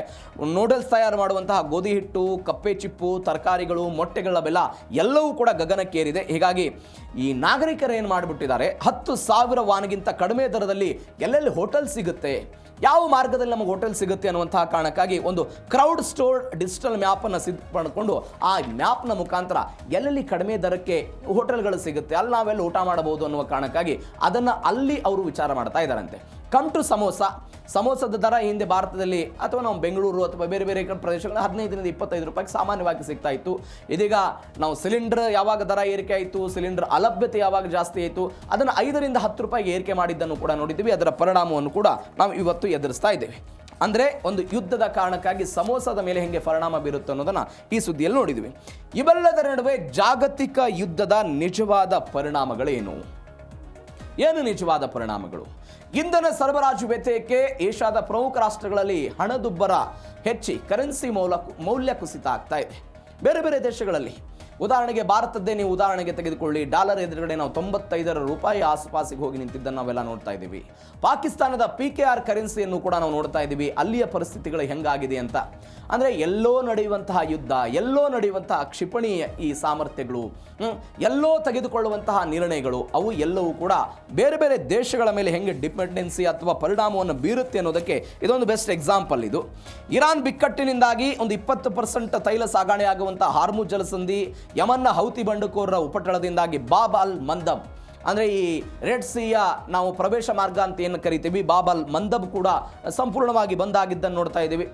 ಏಷ್ಯನ್ ಡೆವಲಪ್ಮೆಂಟ್ ಬ್ಯಾಂಕ್ ಒಂದು ವರದಿಯನ್ನು ಕೊಡ್ತು ಜುಲೈ 2026ರಲ್ಲಿ. ಆ ವರದಿಯಲ್ಲಿ ಹೇಳ್ತಾರೆ, ಇಂಧನ ಬೆಲೆ ಏರಿಕೆಯಿಂದಾಗಿ ಏಷ್ಯಾದ ಅಭಿವೃದ್ಧಿಶೀಲ ರಾಷ್ಟ್ರಗಳಲ್ಲಿ ಸರಾಸರಿ ಹಣದುಬ್ಬರದ ಪ್ರಮಾಣ -4.3ಕ್ಕೆ ಏರಲಿದೆ ಅಂತ ಅಂದಾಜು ಮಾಡಲಾಗಿದೆ. ಏಷ್ಯನ್ ಡೆವಲಪ್ಮೆಂಟ್ ಬ್ಯಾಂಕ್ ಕೊಟ್ಟಿರುವಂತಹ ವರದಿ ಇದು. ಅಂದರೆ ಇದರರ್ಥ ಒಂದು ಯುದ್ಧದ ಕಾರಣಕ್ಕಾಗಿ ಹಣದುಬ್ಬರದ ಪ್ರಮಾಣ ಹೆಂಗೆ ಹೆಚ್ಚಳ ಆಗ್ತಾ ಇದೆ ಅನ್ನೋದು ನೋಡ್ತಾ ಇದ್ದೀವಿ. ಎರಡನೇದು, ಜಪಾನ್, ದಕ್ಷಿಣ ಕೊರಿಯಾ, ಭಾರತ, ಇಂಡೋನೇಷ್ಯಾ ದೇಶಗಳು ಪ್ಲಾಸ್ಟಿಕ್ ಮತ್ತು ಸ್ಟೀಲ್ ತಯಾರಿಕೆ ಬೇಕಾದಂತಹ ಕಚ್ಚಾ ಇಂಧನಗಳನ್ನು ಮಧ್ಯಪ್ರಾಚ್ಯದಲ್ಲೇ ಆಮದು ಮಾಡಿಕೊಳ್ತಾ ಇರೋದ್ರಿಂದ ಕೈಗಾರಿಕಾ ಉತ್ಪಾದನಾ ವೆಚ್ಚವೂ ಕೂಡ ಈ ಎಲ್ಲ ದೇಶಗಳಲ್ಲಿ ಹೆಚ್ಚಳ ಆಗಿದೆ ಅಂತ ಈ ವರದಿಯಲ್ಲಿ ಹೇಳಲಾಗಿದೆ. ಇವೆಲ್ಲದರ ನಡುವೆ ಜಪಾನ್ನ ಕರೆನ್ಸಿ $, ಎನ್ ಅಂತ ನಾವೇನು ಕರಿತೀವಿ, ಅದು ಡಾಲರ್ ಎದುರುಗಡೆ ಕಳೆದ 40 ವರ್ಷಗಳಲ್ಲಿ ಅತ್ಯಂತ ಕನಿಷ್ಠ ಮಟ್ಟಕ್ಕೆ ಅಂದರೆ 163.82ಕ್ಕೆ ಕುಸಿದಿದ್ದನ್ನು ನೋಡ್ತಾ ಇದ್ದೀವಿ. ಆ ಮುಖಾಂತರ ಮಧ್ಯಪ್ರಾಚ್ಯದ ಯುದ್ಧ ಹೇಗೆ ಬೇರೆ ಬೇರೆ ದೇಶಗಳಲ್ಲಿ ಪರಿಣಾಮ ಬೀರಿದೆ ಅನ್ನೋದು ನೋಡ್ತಾ ಇದ್ದೀವಿ. ಅದು ಭಾರತಕ್ಕೂ ಕೂಡ ತರ್ತಾ ಇದ್ದೀವಿ. ನಾವು ಅನೇಕ ಬಾರಿ ಇದನ್ನು ಚರ್ಚೆ ಮಾಡಿದ್ದೀವಿ. ಈ ಹಣದುಬ್ಬರದ ವಿಚಾರದಲ್ಲಿ ತೈಲದ ದರ ಏರಿಕೆ ಆದರೆ ಸಹಜವಾಗಿ ನಿಮಗೆ ಅದನ್ನು ಖರೀದಿ ಮಾಡುವಂಥ ಹಣವೂ ಕೂಡ ಹೆಚ್ಚಳ ಆಗುತ್ತೆ. ಖರೀದಿ ಮಾಡುವಂಥ ಹೆಚ್ಚಳ ಆದಾಗ ಸಹಜವಾಗಿ ಬೆಲೆ ಏರಿಕೆ ಆಗೋದನ್ನು ಎಲ್ಲವೂ ಕೂಡ ನೋಡ್ತಾ ಇದ್ದೀವಿ. ಇವೆಲ್ಲದರ ಪರಿಣಾಮ ಜಾಗತಿಕವಾಗಿ ಬೇರೆ ಬೇರೆ ದೇಶಗಳಲ್ಲಿ ಆಗ್ತಾ ಇರುವಂತಹ ಸಮಸ್ಯೆಗಳನ್ನು ನೋಡ್ತಾ ಇದ್ದೀವಿ. ಭಾರತ ಇವತ್ತು ಇದನ್ನು ಸಂಭವ ಮ್ಯಾನೇಜ್ ಮಾಡೋ ಪ್ರಯತ್ನವನ್ನು ಮಾಡ್ತಾ ಇರೋದನ್ನು ನೋಡ್ತಾ ಇದ್ದೀವಿ. ಆದರೆ ಪಕ್ಕದ ಪಾಕಿಸ್ತಾನ ಸೇರಿದಂತೆ ದಕ್ಷಿಣ ಏಷ್ಯಾದ ಬೇರೆ ಬೇರೆ ದೇಶಗಳ ಪರಿಸ್ಥಿತಿ ಅಂತೂ ಹೇಳೋದಕ್ಕೂ ಕೂಡ ಸಾಧ್ಯವಿಲ್ಲದಂತಹ ಪರಿಸ್ಥಿತಿ. ಹೀಗಾಗಿ ಇದು ನೈಜ ಯುದ್ಧದ ಪರಿಣಾಮಗಳು ಬೇರೆ ಬೇರೆ ರಾಷ್ಟ್ರಗಳಲ್ಲಿ ಆಗ್ತಾ ಇರೋದು. ನಾವು ನಿನ್ನೆ ಅಷ್ಟೇ ನೋಡಿದ್ವಿ, ಯುದ್ಧ ಏನು ನಿಂತು ಬಿಡುತ್ತೆ, ಮಾತುಕತೆಗಳಾಗುತ್ತೆ ಅಂತ. ಇದೀಗ IRGC ಅವರು ಜೋರ್ಡಾನ್ನಲ್ಲಿ ದಾಳಿ ಮಾಡ್ತಾ ಇರೋದನ್ನು ನೋಡ್ತಿದ್ವಿ. ಅಮೆರಿಕ ಹೆಂಗೆ ತೆಗೆದುಕೊಳ್ಳುತ್ತೆ ಕಾದ್ ನೋಡೋಣ. ಈ ಯುದ್ಧದ ವಿಚಾರದಲ್ಲಿ ಮತ್ತೊಂದು ಬೆಳವಣಿಗೆಯನ್ನು ನೋಡೋಣ. ಇದು ಜೀ ಕನ್ನಡ ನ್ಯೂಸ್ DNA ಮೊದಲ ಸುದ್ದಿ. ಇನ್ನು ಎರಡನೇ ಸುದ್ದಿಗೆ ಹೋಗೋಣ. ಅದು ಪಾಕ್ ಆಕ್ರಮಿತ ಕಾಶ್ಮೀರ. POKಯಲ್ಲಿ ಚುನಾವಣೆ ನಡೀತಾ ಇದೆ ಅಂತ ಮೊನ್ನೆಯಿಂದನೂ ಕೂಡ ನಾವು ನೋಡ್ತಾ ಇದ್ದೀವಿ. ಜುಲೈ 27ನೇ ತಾರೀಕಿಗೆ ಮೊದಲ ಹಂತದ ಚುನಾವಣೆ ಆಯಿತು. ಆಗಸ್ಟ್ 2ನೇ ತಾರೀಕಿಗೆ 2ನೇ ಹಂತದ ಚುನಾವಣೆ, ಆಗಸ್ಟ್ 10ನೇ ತಾರೀಕಿಗೆ 3ನೇ ಹಂತದ ಚುನಾವಣೆ ಬೇರೆ ಬೇರೆ ಪ್ರಾಂತ್ಯಗಳಲ್ಲಿ. ಆದರೆ ಚುನಾವಣೆಯನ್ನು ವಿರೋಧಿಸಿ, ಪಾಕಿಸ್ತಾನ ಸರ್ಕಾರದ ದಬ್ಬಾಳಿಕೆಯನ್ನು ವಿರೋಧಿಸಿ, ಅವರ ಸೈನಿಕ ಸಾಮರ್ಥ್ಯ ಅಥವಾ ಅವರು ಮಾಡ್ತಾ ಇರುವಂಥ ದೌರ್ಜನ್ಯಗಳನ್ನು ವಿರೋಧಿಸಿ ಜಂಟಿ ಅವಾಮಿ ಆಕ್ಷನ್ ಕಮಿಟಿ ಪಾಕಿಸ್ತಾನ ಸರ್ಕಾರದ ವಿರುದ್ಧ ಪ್ರತಿಭಟನೆ ಮಾಡ್ತಾ ಇರೋದನ್ನು ಪ್ರತಿನಿತ್ಯವೂ ಕೂಡ ನೋಡಿದ್ದೀವಿ. ಈಗಾಗಲೇ ಅನೇಕ ಜನ ಮೃತಪಟ್ಟಿದ್ದಾರೆ. 600ಕ್ಕೂ ಹೆಚ್ಚು ಜನರನ್ನು ಜೈಲಿನಲ್ಲಿ ಇಡಲಾಗಿದೆ. ಕಂಡಲ್ಲಿ ಗುಂಡು ಹೊಡೆಯೋದು, AK-47 ಅನ್ನು ಕೂಡ ಬಳಕೆ ಮಾಡಿದ್ರು ಅಂತ ನಿನ್ನೆ ಅಷ್ಟೇ ನಾವು DNAಯಲ್ಲಿ ನೋಡಿದ್ವಿ. ಇವೆಲ್ಲದರ ನಡುವೆ ಸಾವಿನ ಸಂಖ್ಯೆ POKಯಲ್ಲಿ ಜಾಸ್ತಿ ಆಗ್ತಾ ಇರೋದನ್ನು ನೋಡ್ತಾ ಇದ್ವಿ. ಆದರೂ ಕೂಡ ಜನ ಸರ್ಕಾರದ ವಿರುದ್ಧ ಪ್ರತಿಭಟನೆ ಮಾಡ್ತಾ ಇದ್ದಾರೆ. ಏನಾಯ್ತು POKಯಲ್ಲಿ ಡೀಟೇಲ್ಸ್ ಆಗಿ ನೋಡ್ತಾ ಹೋಗೋಣ. POKಯಲ್ಲಿ ಪಾಕ್ ಅಟ್ಟಹಾಸ, ಹಿಂಸಾಚಾರವನ್ನು ಮೆರೆದಿರೋದು. POKಯಲ್ಲಿ ಪ್ರತಿಭಟನೆ ಮಾಡ್ತಾ ಇದ್ದಂತಹ ಪ್ರತಿಭಟನಾಕಾರರ ಮೇಲೆ ಪಾಕಿಸ್ತಾನದ ಸರ್ಕಾರ ಭೀಕರ ಗುಂಡಿನ ದಾಳಿ ನಡೆಸಿದೆ. AK-47 ಎಲ್ಲ ಬಳಕೆ ಮಾಡ್ತು ಅಂತ 20 ನಾಗರಿಕರ ಬಲಿಯಾಗಿದ್ದಾರೆ. 50ಕ್ಕೂ ಹೆಚ್ಚು ಜನರಿಗೆ ತೀವ್ರವಾದಂತಹ ಗಾಯ ಆಗಿದೆ. ಜೂನ್ 5ರಿಂದ ಇಲ್ಲಿಯ ತನಕ ಪಾಕ್ನ ಗುಂಡೇಟಿಗೆ ಬಲಿಯಾದವರ ಸಂಖ್ಯೆ 80ಕ್ಕೆ ಏರಿಕೆಯಾಗಿದೆ. ರಾವಲ್ಕೋಟ್, ಮೀರ್ಪುರ್ ಭಾಗಗಳಲ್ಲಿ ಹಿಂಸಾಚಾರ, ಭೀಕರ ದೃಶ್ಯಗಳೆಲ್ಲ ಕಾಣ್ತಾ ಇದೆ. 14,000ಕ್ಕೂ ಹೆಚ್ಚು ಸಶಸ್ತ್ರ ಪಡೆಗಳು, ಸ್ನೈಪರ್ಗಳನ್ನು ನಿಯೋಜನೆ ಮಾಡಲಾಗಿದೆ. ಅಂದರೆ ಇದನ್ನೆಲ್ಲ ತಡಿಬೇಕು ಅನ್ನುವ ಕಾರಣಕ್ಕಾಗಿ ಇದು POKಯಲ್ಲಿ ಆಗ್ತಾ ಇರುವಂತಹ ಅಟ್ಟಹಾಸ. ಇವೆಲ್ಲದರ ನಡುವೆ ಶಾಸಕಾಂಗ ಚುನಾವಣೆಯ ಬಹಿಷ್ಕಾರದ ಕರೆ ಕೊಡಲಾಗಿದೆ. ನಾನು ಈ ಚುನಾವಣೆಯ ಬಹಿಷ್ಕಾರದ ಕಾರಣಕ್ಕಾಗಿ ಅನ್ನೋ ವಿಚಾರಕ್ಕೆ ಸಂಬಂಧಪಟ್ಟಂತೆ ಮೊನ್ನೆ ಅಷ್ಟೇ ನೋಡಿದ್ವಿ. 12 ಮೀಸಲು ಕ್ಷೇತ್ರಗಳೇನಿದೆ, ಆ 12 ಮೀಸಲು ಕ್ಷೇತ್ರಗಳನ್ನು ರದ್ದುಗೊಳಿಸಬೇಕು ಅನ್ನೋದೇ ಇವರ ಏಕೈಕ ಅಜೆಂಡಾ. ಅನೇಕ ವರ್ಷಗಳಿಂದ ಇಂಥದ್ದೊಂದು ಹೋರಾಟ ಆಗ್ತಾ ಇದೆ. ಆದರೆ ಈ ಹೋರಾಟದ ನಡುವೆಯೂ ಕೂಡ ಅವರು ಆ 12 ಕ್ಷೇತ್ರಗಳನ್ನೇ ಗುರಿಯಾಗಿಸಿಕೊಂಡು ಅಲ್ಲಿ ಸರ್ಕಾರವನ್ನು ರಚನೆ ಮಾಡೋ ಪ್ರಯತ್ನವನ್ನು ಮಾಡ್ತಾ ಇದ್ದಾರೆ. ಇದೊಂದು ಅಕ್ಷಮ್ಯ ಅಪರಾಧ, ಅನೈತಿಕ ಚುನಾವಣೆ ಅಂತ ಅಲ್ಲಿಯ POK ಜನ ಪ್ರತಿಭಟನೆ ಮಾಡಿ ಸರ್ಕಾರಕ್ಕೆ ಒಂದು ಟಾಂಟ್ ಕೊಡೋ ಪ್ರಯತ್ನವನ್ನು ಮಾಡ್ತಾ ಇದ್ದಾರೆ. ಇವೆಲ್ಲದರ ನಡುವೆ ಇದೀಗ ಚುನಾವಣೆಯನ್ನು ಬಹಿಷ್ಕಾರ ಮಾಡಿರೋದು. ಜಂಟಿ ಅವಾಮಿ ಕ್ರಿಯಾ ಸಮಿತಿಯ ನೇತೃತ್ವದಲ್ಲಿ ಪ್ರತಿಭಟನೆ ಆಗ್ತಾ ಇತ್ತು. 45 ಶಾಸಕಾಂಗ ಸ್ಥಾನಗಳಿಗೆ ಆಗಸ್ಟ್ 10ರವರೆಗೆ 3 ಹಂತಗಳಲ್ಲಿ ಚುನಾವಣೆ. ನಾನು ಅವಾಗಲೇ ಹೇಳಿದೆ, ಜಂಟಿ ಅವಾಮಿ ಆಕ್ಷನ್ ಕಮಿಟಿಯವರೆಲ್ಲ ಬಹಿಷ್ಕಾರ ಕೊಡುವಂತೆಲ್ಲ ಕರೆ ಕೊಟ್ಟಿದ್ದಾರೆ. ಡಕ್ 8 ಪ್ರದೇಶದಲ್ಲಿ ಪ್ರತಿಭಟನಾ ಸಮಾವೇಶ ಎಲ್ಲ ಆಯಿತು. ಯಾರ್ಯಾರು ಈ ಕಮಿಟಿಯ ಸದಸ್ಯರಿದ್ದಾರೆ, ಮೆಂಬರ್ ಇದ್ದಾರೆ, ವಕ್ತಾರಗಳಿದ್ದಾರೆ, ಪೊಲಿಟಿಕಲ್ ಲೀಡರ್ಗಳಿದ್ದಾರೆ, ಅವರನ್ನು ಗುರಿಯಾಗಿಸಿಕೊಂಡು ದಾಳಿ ಮಾಡೋ ಪ್ರಯತ್ನವನ್ನು ಮಾಡಿದ್ದಾರೆ. ನಿನ್ನೆಷ್ಟು ಹೇಳಿದೆ ನಾನು, ಈ ಜಂಟಿ ಅವಾಮಿ ಆಕ್ಷನ್ ಕಮಿಟಿಯ ವಕ್ತಾರ ಉಮರ್ ನಜೀರ್ ಅವರ ಸಹೋದರ ಉಸ್ಮಾನ್ ನಜೀರ್ ಸೇರಿದಂತೆ ಹಲವರು ಘಟನೆಯಲ್ಲಿ ಮೃತಪಟ್ಟಿದ್ದನ್ನು ನೋಡ್ತಾ ಇದ್ದೀವಿ. ಇವೆಲ್ಲದರ ನಡುವೆ ಸ್ಥಳೀಯರ ಆಕ್ರೋಶ ಇದೆ ಮತ್ತು ಸಂಕಷ್ಟ ಕೂಡ ಇದೆ. ಯಾಕೆ ಆಕ್ರೋಶ? ನಮ್ಮಲ್ಲಿರುವಂತಹ ನೈಸರ್ಗಿಕ ಸಂಪನ್ಮೂಲಗಳನ್ನು ನೀವು ಲೂಟಿ ಹೊಡಿತಿದ್ದೀರಿ ಅನ್ನುವ ಕಾರಣಕ್ಕಾಗಿ ಒಂದು ಆಕ್ರೋಶ ಇದೆ. ಎರಡನೇ ಆಕ್ರೋಶ ಅವರಲ್ಲಿ ಇರುವಂಥದ್ದು, ಎಲ್ಲೋ ಕುಳಿತಿರುವಂತಹ 12 ಜನರನ್ನ ನಮ್ಮ ಪ್ರಾಂತ್ಯದ ಚುನಾವಣೆಗಾಗಿ ನೀವು ಕಣಕ್ಕಿಳಿಸ್ತೀರಿ, ಅವರನ್ನು ಗೆಲ್ಲಿಸ್ಕೊಂಡು ಹೋಗ್ತೀರಿ, ಅವರು ಯಾವತ್ತೂ ನಮ್ಮ ಆಗು ಹೋಗುಗಳಿಗೆ ಧ್ವನಿ ಆಗಲ್ಲ ಅನ್ನುವ ಕಾರಣಕ್ಕಾಗಿ ಅವ್ರದ್ದೊಂದು ದೊಡ್ಡ ಆಕ್ರೋಶ ಇದೆ. ಇದೀಗ ಅಗತ್ಯ ಮೂಲಭೂತ ವಸ್ತುಗಳ ಬೆಲೆ ಏರಿಕೆ ಆಗಿದೆ, ಮೂಲ ಸೌಕರ್ಯಗಳ ಅಭಾವ ಆಗ್ತಾ ಇದೆ, ಮಲತಾಯಿ ಧೋರಣೆ ಅಂತ ಈ ಎಲ್ಲ ಕಾರಣಕ್ಕಾಗಿ ಸರ್ಕಾರವನ್ನು ಪ್ರಶ್ನೆ ಮಾಡಿದರೆ ಮನೆಗೆ ಬಂದು ನುಗ್ಗಿ ಹೊಡಿತಾ ಇದ್ದಾರೆ, ದೋಚಿಕೆ ಆಗ್ತಾ ಇದೆ, ಕೊಲೆ ಬೆದರಿಕೆಗಳೆಲ್ಲ ಬರ್ತಾ ಇರೋದನ್ನು ನೋಡ್ತಾ ಇದ್ದೀವಿ. POKಯಲ್ಲಿ ಇಂಟರ್ನೆಟ್ ಬಂದಾಗಿದೆ, 2 ತಿಂಗಳಿಂದ ಅದು ಇಂಟರ್ನೆಟ್ ಬಂದಾಗ್ತಾ ಇರೋದನ್ನು ನೋಡ್ತಾ ಇದ್ದೀವಿ. ಸೋಷಿಯಲ್ ಮೀಡಿಯಾ ಇನ್ಫ್ಲೂಯೆನ್ಸರ್ ಅಖಿಲ್ ಬಾಯ್ ಎನ್ನುವಂಥ ಒಬ್ಬ ವ್ಯಕ್ತಿ ಅಲ್ಲಿಯ ನೈಜ ಪರಿಸ್ಥಿತಿಯನ್ನು ವಿವರಿಸುವ ಪ್ರಯತ್ನವನ್ನು ಮಾಡಿದ್ದಾರೆ. ಮೃತದೇಹಗಳನ್ನು ಹೊರತೆಗೆಯುವುದಕ್ಕೆ ಭುಜಗಳು ಸುಸ್ತಾಗಿವೆ ಅಂತೆಲ್ಲ ಸ್ಥಳೀಯರು ಹೇಳಿದ್ದಾರೆ. ಭಾರತ ಗಡಿ ತೆಗಿಬೇಕು, ನಾವೆಲ್ಲ ಬಂದ್ಬಿಡ್ತೀವಿ ಅಂತೆಲ್ಲ ಹೇಳ್ತಿದ್ದಾರೆ. ವಿದೇಶದಲ್ಲಿರುವಂಥ ಕಾಶ್ಮೀರಿಗಳು UN ಮತ್ತು ಪಾಕ್ ರಾಯಭಾರಿ ಕಚೇರಿಗಳೆಲ್ಲ ಮುಂದೆ ಧರಣಿ ಮಾಡಿದ್ದಾರೆ, ನಮ್ಮ ಬೆಂಬಲಕ್ಕೆ ಬರಬೇಕು ಅಂತ ಹೇಳಿದ್ದಾರೆ. ಹೀಗಾಗಿ ಏನಾಗುತ್ತೆ ನೋಡೋಣ. ಇವೆಲ್ಲದರ ನಡುವೆ ಪಾಕಿಸ್ತಾನ ಸರ್ಕಾರದ ಉದ್ದಟತನದ ನಿಲುವಿದು. ಉದ್ದಟತನದ ನಿಲುವು ಏನು ಮಾಡ್ಕೊಳ್ಬೋದು ಪಾಕಿಸ್ತಾನ, ಒಂದು ಸಮರ್ಥನೆ ಮಾಡಿಕೊಳ್ಳೋ ಹಂತಕ್ಕೆ ಹೋಗ್ತಾ ಇದ್ದಾರೆ ಅವರು. ಪಾಕಿಸ್ತಾನದ ರಕ್ಷಣಾ ಸಚಿವ ಇದನ್ನು ಸಮರ್ಥನೆ ಮಾಡಿಕೊಳ್ಳೋ ಹಂತಕ್ಕೆ. POKಯಲ್ಲಿ ಕ್ರೂರ ಕಾರ್ಯಾಚರಣೆ ಸಮರ್ಥನೆ ಮಾಡಿಕೊಂಡ್ರು ಪಾಕಿಸ್ತಾನದ ರಕ್ಷಣಾ ಸಚಿವ ಖವಾಜಾ ಆಸಿಫ್. ಈ ಪುಣ್ಯಾತ್ಮ, ಈ ವ್ಯಕ್ತಿ ಖವಾಜಾ ಆಸಿಫ್ ಎನ್ನುವಂತಹ ವ್ಯಕ್ತಿ ಹಿಂದೆ ಇದೇ POK ಜನರ ವಿಚಾರಕ್ಕೆ ಸಂಬಂಧಪಟ್ಟಂತೆ ಇವರ ನೈತಿಕತೆ ಮತ್ತು ಇವರ ಸಾಂಸ್ಕೃತಿಕ ಹಿನ್ನೆಲೆಯ ಬಗ್ಗೆಯೂ ಕೂಡ ಇವರ್ಯಾರೂ ಕೂಡ ಕಾಶ್ಮೀರಿಗಳಲ್ಲ ಅನ್ನುವಂಥ ಹೇಳಿಕೆಗಳನ್ನು ಕೊಟ್ಟಿದ್ದ ಈ ಪುಣ್ಯಾತ್ಮ. ಹೀಗಾಗಿನೇ ಈತನ ವಿರುದ್ಧ ಇದೇ POKಯಲ್ಲಿ ಪ್ರತಿಭಟನೆ ಆಗಿದ್ದನ್ನು ನೋಡಿದ್ದೀವಿ ನಾವು ಕಳೆದ 1 ತಿಂಗಳ ಹಿಂದೆ. ಇದೀಗ ಆ ವ್ಯಕ್ತಿ ಹೇಳ್ತಿದ್ದಾರೆ, ಆಜಾದ್ ಕಾಶ್ಮೀರದ ಪ್ರತಿಭಟನಾಕಾರರನ್ನ ಭಾರತದಂತೆ ಶತ್ರುಗಳು ಅಂತ ಪರಿಗಣಿಸ್ತೀವಿ ಅಂತ ಇವರು ಹೇಳಿಕೆಯನ್ನು ಕೊಟ್ಟಿರೋದು. ನಾನು ಅನೇಕ ಬಾರಿ ಇದನ್ನು ಹೇಳಿಬಿಟ್ಟಿದ್ದೀನಿ. ಇಲ್ಲಿ ಮಾನ್ಯತೆಯೇ ಇಲ್ಲದಂತಹ ಒಂದು ವ್ಯವಸ್ಥೆ ಇರುವಂತಹ ಸಮಯದಲ್ಲಿ ಯಾವ ಹೇಳಿಕೆಯನ್ನು ತೆಗೆದುಕೊಂಡು ಏನು ಮಾಡೋದು? ಇವರ ಒಟ್ಟಾರೆ ಏನು ಕ್ರೌರ್ಯವನ್ನು ಮೆರೆಯೋದು ಇವರ ಒಟ್ಟಾರೆ ಉದ್ದೇಶ ಆಗಿದೆ. ಆ ಕ್ರೌರ್ಯದ ಮುಖಾಂತರ ಇದನ್ನು ತನ್ನ ಆಡಳಿತದ ವ್ಯಾಪ್ತಿಗೆ ತೆಗೆದುಕೊಳ್ಳಬೇಕು ಅಂತ ಅದನ್ನು ಹೇಳಿಕೆ ಕೊಡುವ ಪ್ರಯತ್ನವನ್ನು ಮಾಡಿದ್ದು. ಅಶ್ರುವಾಯು ಶೆಲ್ಗಳನ್ನೆಲ್ಲ ಬಳಕೆ ಮಾಡಿದ್ದಾರೆ, ಪಾಕಿಸ್ತಾನ ಸರ್ಕಾರಕ್ಕೆ ಭೀತಿ, ಜನಸಾಮಾನ್ಯರ ಮಾರಣ ಹೋಮ ನಡೀತಿದೆ ಅಂತ ಸಂಘಟನೆಗಳೆಲ್ಲ ಆರೋಪ ಮಾಡಿದ್ದಾರೆ. ಪಾಕ್ ವಿರೋಧಿ ಅಲಿಯನ್ನ ಮಿಲಿಟರಿ ಶಕ್ತಿಯ ದುರ್ಬಳಕೆ ಅಂತೆಲ್ಲ ಆರೋಪವನ್ನು ಮಾಡಿದ್ದಾರೆ. ಹೀಗಾಗಿ ಏನಾಗುತ್ತೆ ನೋಡೋಣ. ಇವೆಲ್ಲದರ ನಡುವೆ ಭಾರತ ಸುಮ್ಮನೆ ಕುಳಿತುಕೊಂತ ಸಾಧ್ಯ ಇಲ್ಲ. ಭಾರತ ಖಡಕ್ಕಾಗಿ ಒಂದು ಎಚ್ಚರಿಕೆಗಳನ್ನು ಕೊಡುವ ಪ್ರಯತ್ನವನ್ನು ಮಾಡ್ತಾ ಇದೆ. ವಿದೇಶಾಂಗ ಇಲಾಖೆಯ ವಕ್ತಾರ ಜೈಸ್ವಾಲ್ ಅವರು ಪಾಕಿಸ್ತಾನ ಮತ್ತು POKಯ ಈ ಚುನಾವಣೆಗೆ ಸಂಬಂಧಪಟ್ಟಂತೆ ಭಾರತ ಒಂದು ಕಳವಳವನ್ನು ವ್ಯಕ್ತಪಡಿಸಿ ಪಾಕಿಸ್ತಾನಕ್ಕೆ ಒಂದು ಎಚ್ಚರಿಕೆ ಕೊಡುವ ಪ್ರಯತ್ನವನ್ನು ಮಾಡಿದೆ. POKಯಲ್ಲಿ ನಡೀತಾ ಇರುವಂಥ ಹಿಂಸಾಚಾರ, ಮಾನವ ಹಕ್ಕುಗಳ ಉಲ್ಲಂಘನೆಗೆ ಭಾರತದ ಕಳವಳ. ಕಾಶ್ಮೀರ, ಜಮ್ಮು ಕಾಶ್ಮೀರ ಸಂಪೂರ್ಣ ಭಾಗ ನಮ್ಮದೇ, ಅದು ಲಡಾಖ್ ಭಾರತದ ಅವಿಭಾಜ್ಯ ಅಂಗ ಅಂತೆಲ್ಲ ಹೇಳಿದರು. ಪಾಕಿಸ್ತಾನ ನಡೆಸಲು ಹೊರಟಿರುವಂಥ ಚುನಾವಣೆಗಳನ್ನು ಕಣ್ಣೊರೆಸುವ ನಾಟಕ ಅಂತ ಭಾರತ ಹೇಳ್ತು. ಆ ಮುಖಾಂತರ ರಣಧೀರ್ ಜೈಸ್ವಾಲ್ ಅವರು ಒಂದು ಎಚ್ಚರಿಕೆಗಳನ್ನು ಕೊಟ್ಟಿದ್ದಾರೆ. ಮೊದಲು ಅಲ್ಲಿನ ಜನರಿಗೆ ಅನ್ನ ಕೊಡಿ, ಆಮೇಲೆ ಮುಂದಿಂದೆಲ್ಲ ನೋಡೋಣ. ಅಲ್ಲಿಯ ತನಕವೂ ಕೂಡ ಈ ಚುನಾವಣೆ ನಡೆಸೋದು ಅಕ್ಷಮ್ಯ ಅಪರಾಧ, ಯಾಕಂದರೆ ಭಾರತಕ್ಕೆ ಸೇರಿದಂತಹ ಜಾಗ ಅದು, ಅಲ್ಲಿ ಪಾಕಿಸ್ತಾನದ ಏನು ಕೆಲಸ ಅನ್ನುವಂತಹ ನಿಟ್ಟಿನಲ್ಲಿ ನಾವು ಅನೇಕ ದಿನಗಳಿಂದ ಚರ್ಚೆ ಮಾಡಿದ ಹಾಗೆ ಭಾರತ ಇದೀಗ ಒಂದು ಎಚ್ಚರಿಕೆ ಕೊಡೋ ಪ್ರಯತ್ನವನ್ನು ಪಾಕಿಸ್ತಾನಕ್ಕೆ ಸರ್ಕಾರ ಮಾಡಿದೆ. ಹೀಗಾಗಿ POK ವಿಚಾರದಲ್ಲಿ ಏನಾಗುತ್ತೆ ಕಾದು ನೋಡೋಣ. ಇದು ಜೀ ಕನ್ನಡ ನ್ಯೂಸ್ DNA 2ನೇ ಸುದ್ದಿ. ಜೀ ಕನ್ನಡ ನ್ಯೂಸ್ DNA 3ನೇ ಸುದ್ದಿ. ನಾವೆಲ್ಲ ಶಾಲಾ ಕಾಲೇಜುಗಳಿಂದ ಇದ್ದಾಗಲೂ ಕೂಡ ನಮ್ಮ ಪರಿಸರ ಅಧ್ಯಯನದಲ್ಲಿ ಒಂದು ಮಾತು ಬರ್ತಿತ್ತು ಅಥವಾ ಒಂದು ವಿಷಯ ಬರ್ತಿತ್ತು. ಅದು ನವೀಕರಿಸಬಹುದಾದಂತಹ ಸಂಪನ್ಮೂಲ ಮತ್ತು ನವೀಕರಿಸಲಾಗದ ಸಂಪನ್ಮೂಲ ಅಂತ. ಯಾವುದು ನವೀಕರಿಸಲಾಗದಂತಹ ಸಂಪನ್ಮೂಲ ಇದೆಯೋ ಅದನ್ನು ಮಿತಿಗೆ ತಕ್ಕಂತೆ ನಾವು ಬಳಕೆ ಮಾಡಿಕೊಳ್ಬೇಕು. ಅದು ಮುಗಿದು ಹೋಗ್ಬಿಡುತ್ತೆ, ಮುಂದಿನ ಜನರೇಷನ್ಗೆ ನಾವೆಲ್ಲ ಬಿಟ್ಟು ಹೋಗಬೇಕು ಅನ್ನುವ ಕಾರಣಕ್ಕಾಗಿ ಅದನ್ನು ಪಾಠದ ಮುಖಾಂತರ ನಮಗೆ ಹೇಳೋ ಪ್ರಯತ್ನವನ್ನು ಮಾಡ್ತಾ ಇದ್ರು. ಆದರೂ ಕೂಡ ಏನಾದರೂ ಕಡಿಮೆ ಆಯಿತಾ? ಇವತ್ತು ನವೀಕರಿಸಲಾಗದಂತಹ ಸಂಪನ್ಮೂಲಗಳು ಅವನತಿಯತ್ತ ಹೋಗ್ತಾ ಇರೋದನ್ನು ನೋಡ್ತಾ ಇದ್ದೇವೆ. ಇವೆಲ್ಲದರ ನಡುವೆ ಒಂದು ಕಡೆ ಎಲೆಕ್ಟ್ರಿಕ್ ವೆಹಿಕಲ್ಗಳನ್ನು ಬಳಕೆ ಮಾಡಬೇಕು, ರೈಲ್ವೆಯನ್ನು ಎಲೆಕ್ಟ್ರಿಕ್ ಮಾಡ್ತಾ ಇದ್ದೀವಿ. ಬೇರೆ ಬೇರೆ ಕಾರಣಕ್ಕಾಗಿ ವಿದ್ಯುತ್ ಉತ್ಪಾದನೆ ಮತ್ತು ವಿದ್ಯುತ್ ಬಳಕೆ ದಿನದಿಂದ ದಿನಕ್ಕೆ ಹೆಚ್ಚಳ ಆಗ್ತಾ ಇರೋದನ್ನು ನೋಡ್ತಾ ಇದ್ದೀವಿ. ಜಾಗತಿಕವಾಗಿ ಅನೇಕ ದೇಶಗಳಲ್ಲಿ ಇವತ್ತಿನ ತನಕವೂ ಕೂಡ ವಿದ್ಯುತ್ ಸಂಪರ್ಕ ಇಲ್ಲದೆ ಇರುವಂತಹ ಅನೇಕ ಉದಾಹರಣೆಗಳು ಮತ್ತು ವರದಿಗಳು ನಮ್ಮ ಕಣ್ಮುಂದೆ ಇದೆ. ಹಾಗಾದರೆ ವಿದ್ಯುತ್ತನ್ನು ಇವತ್ತು ಯಥೇಚ್ಛವಾಗಿ ನಾವು ಉತ್ಪಾದನೆ ಮಾಡ್ತಾ ಇದ್ದದ್ದು ಕಲ್ಲಿದ್ದಿಲಿನ ಮುಖಾಂತರ. ಕಲ್ಲಿದ್ದಲು ನವೀಕರಿಸಲಾಗದಂತಹ ಸಂಪನ್ಮೂಲ, ಆದ್ದರಿಂದ ಪರಿಸರಕ್ಕೆ ಮಾಲಿನ್ಯವೂ ಕೂಡ ಅತಿ ದೊಡ್ಡ ಮಟ್ಟದಲ್ಲಿ ಆಗ್ತಾ ಇತ್ತು. ಇದಕ್ಕೆ ಪರ್ಯಾಯ ಎನ್ನುವಂತೆ ಚೀನಾ ಒಂದು ಹೊಸ ಪ್ರಯೋಗವನ್ನು ಮಾಡಿದೆ.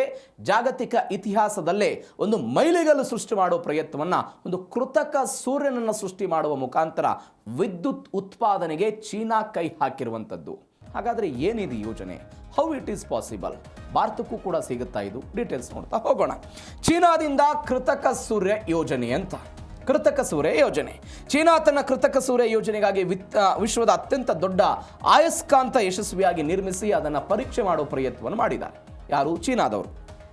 ಡಿ ಆಕಾರದಲ್ಲಿರುವಂಥ ಒಂದು ಅಯಸ್ಕಾಂತ 21 ಮೀಟರ್ ಉದ್ದ ಇದೆ, 12 ಮೀಟರ್ ಅಗಲ ಇದೆ, 582 ಟನ್ ತೂಕವನ್ನು ಹೊಂದಿರೋದನ್ನೆಲ್ಲ ನೋಡ್ತಾ ಇದ್ದೀವಿ.